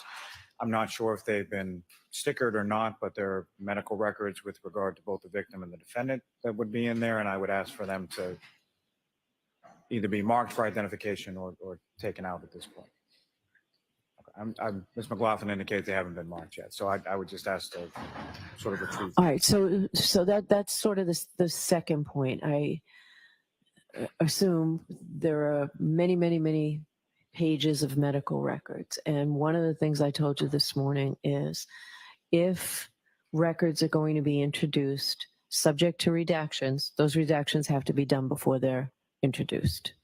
It's going to take some time. So you have to be, if you're not in agreement, then you need to tell me what you're not in agreement over, and I'll have to decide it, but they need to be redacted beforehand. Just because this is a long trial, I don't want it to take any longer than it necessarily has to be. And we have to make sure all of the exhibits are in order, especially if they do end up numbering in the hundreds. So, all right, so you've factored that into your schedule. We've got many days that we won't be in session. It seems like a good use of council's time to redact records and talk. If you need additional time and we need to cut into the evidence, I'd prefer not to, but I need to know. All right. So I have received from the Commonwealth all of the videos that I requested. I received a flash drive today. When can I get the videos? I thought I was clear yesterday. Apparently I wasn't. So when can I get all of the videos that the defendants intend to introduce? I had hoped to look at them over the weekend. We can do, it's not a matter of getting them onto a flash drive, that's quick. It's just a matter of getting them to the court. So I would invite the court to direct us how, if you would use the weekend, let us know. We work on Saturdays and Sundays. So so you can't do it today? You can't do it before you leave? I don't think your IT person's here, right? I might Oh, be able to. if you can do it before you leave, if he can just download it onto a flash drive, that would be great. Do you want to go talk to him and see how long? You might be able to do that. We may be able to do that. Why don't you talk to him? Yes. Yes. All right. We won't leave until we give them to you. That would be great. And Ms. Gianetti, yesterday you did say that you'd also give me some idea on why you think they're coming in. Sure. Okay, so if you have that, that would be great. Yeah. All right. You I just want to make sure I'm very clear about what the court would like. We provided the double videos, the ones that we had put the good and Suraf cameras together. The court wants every single video that we intend to produce? Yes. For the rest of trial? Yes. Okay, understood. All right, and that's what I requested from both of you. I received, Ms. Gilman, tell me if I'm wrong, but Mr. McDermott handed me a flash drive today that said this was all the Commonwealth's video exhibits. Yes. And that was after we met this morning, correct? Yes. Okay. All right, so that'd be great. I just, I want to know what's on them. I was surprised yesterday and Understood. I shouldn't be surprised. Understood. All right, so I'll come out after you remark the exhibits. Do you need a break before then, Madam Court Reporter? Ms. McDermott? All right, thanks. Court, all rise, please.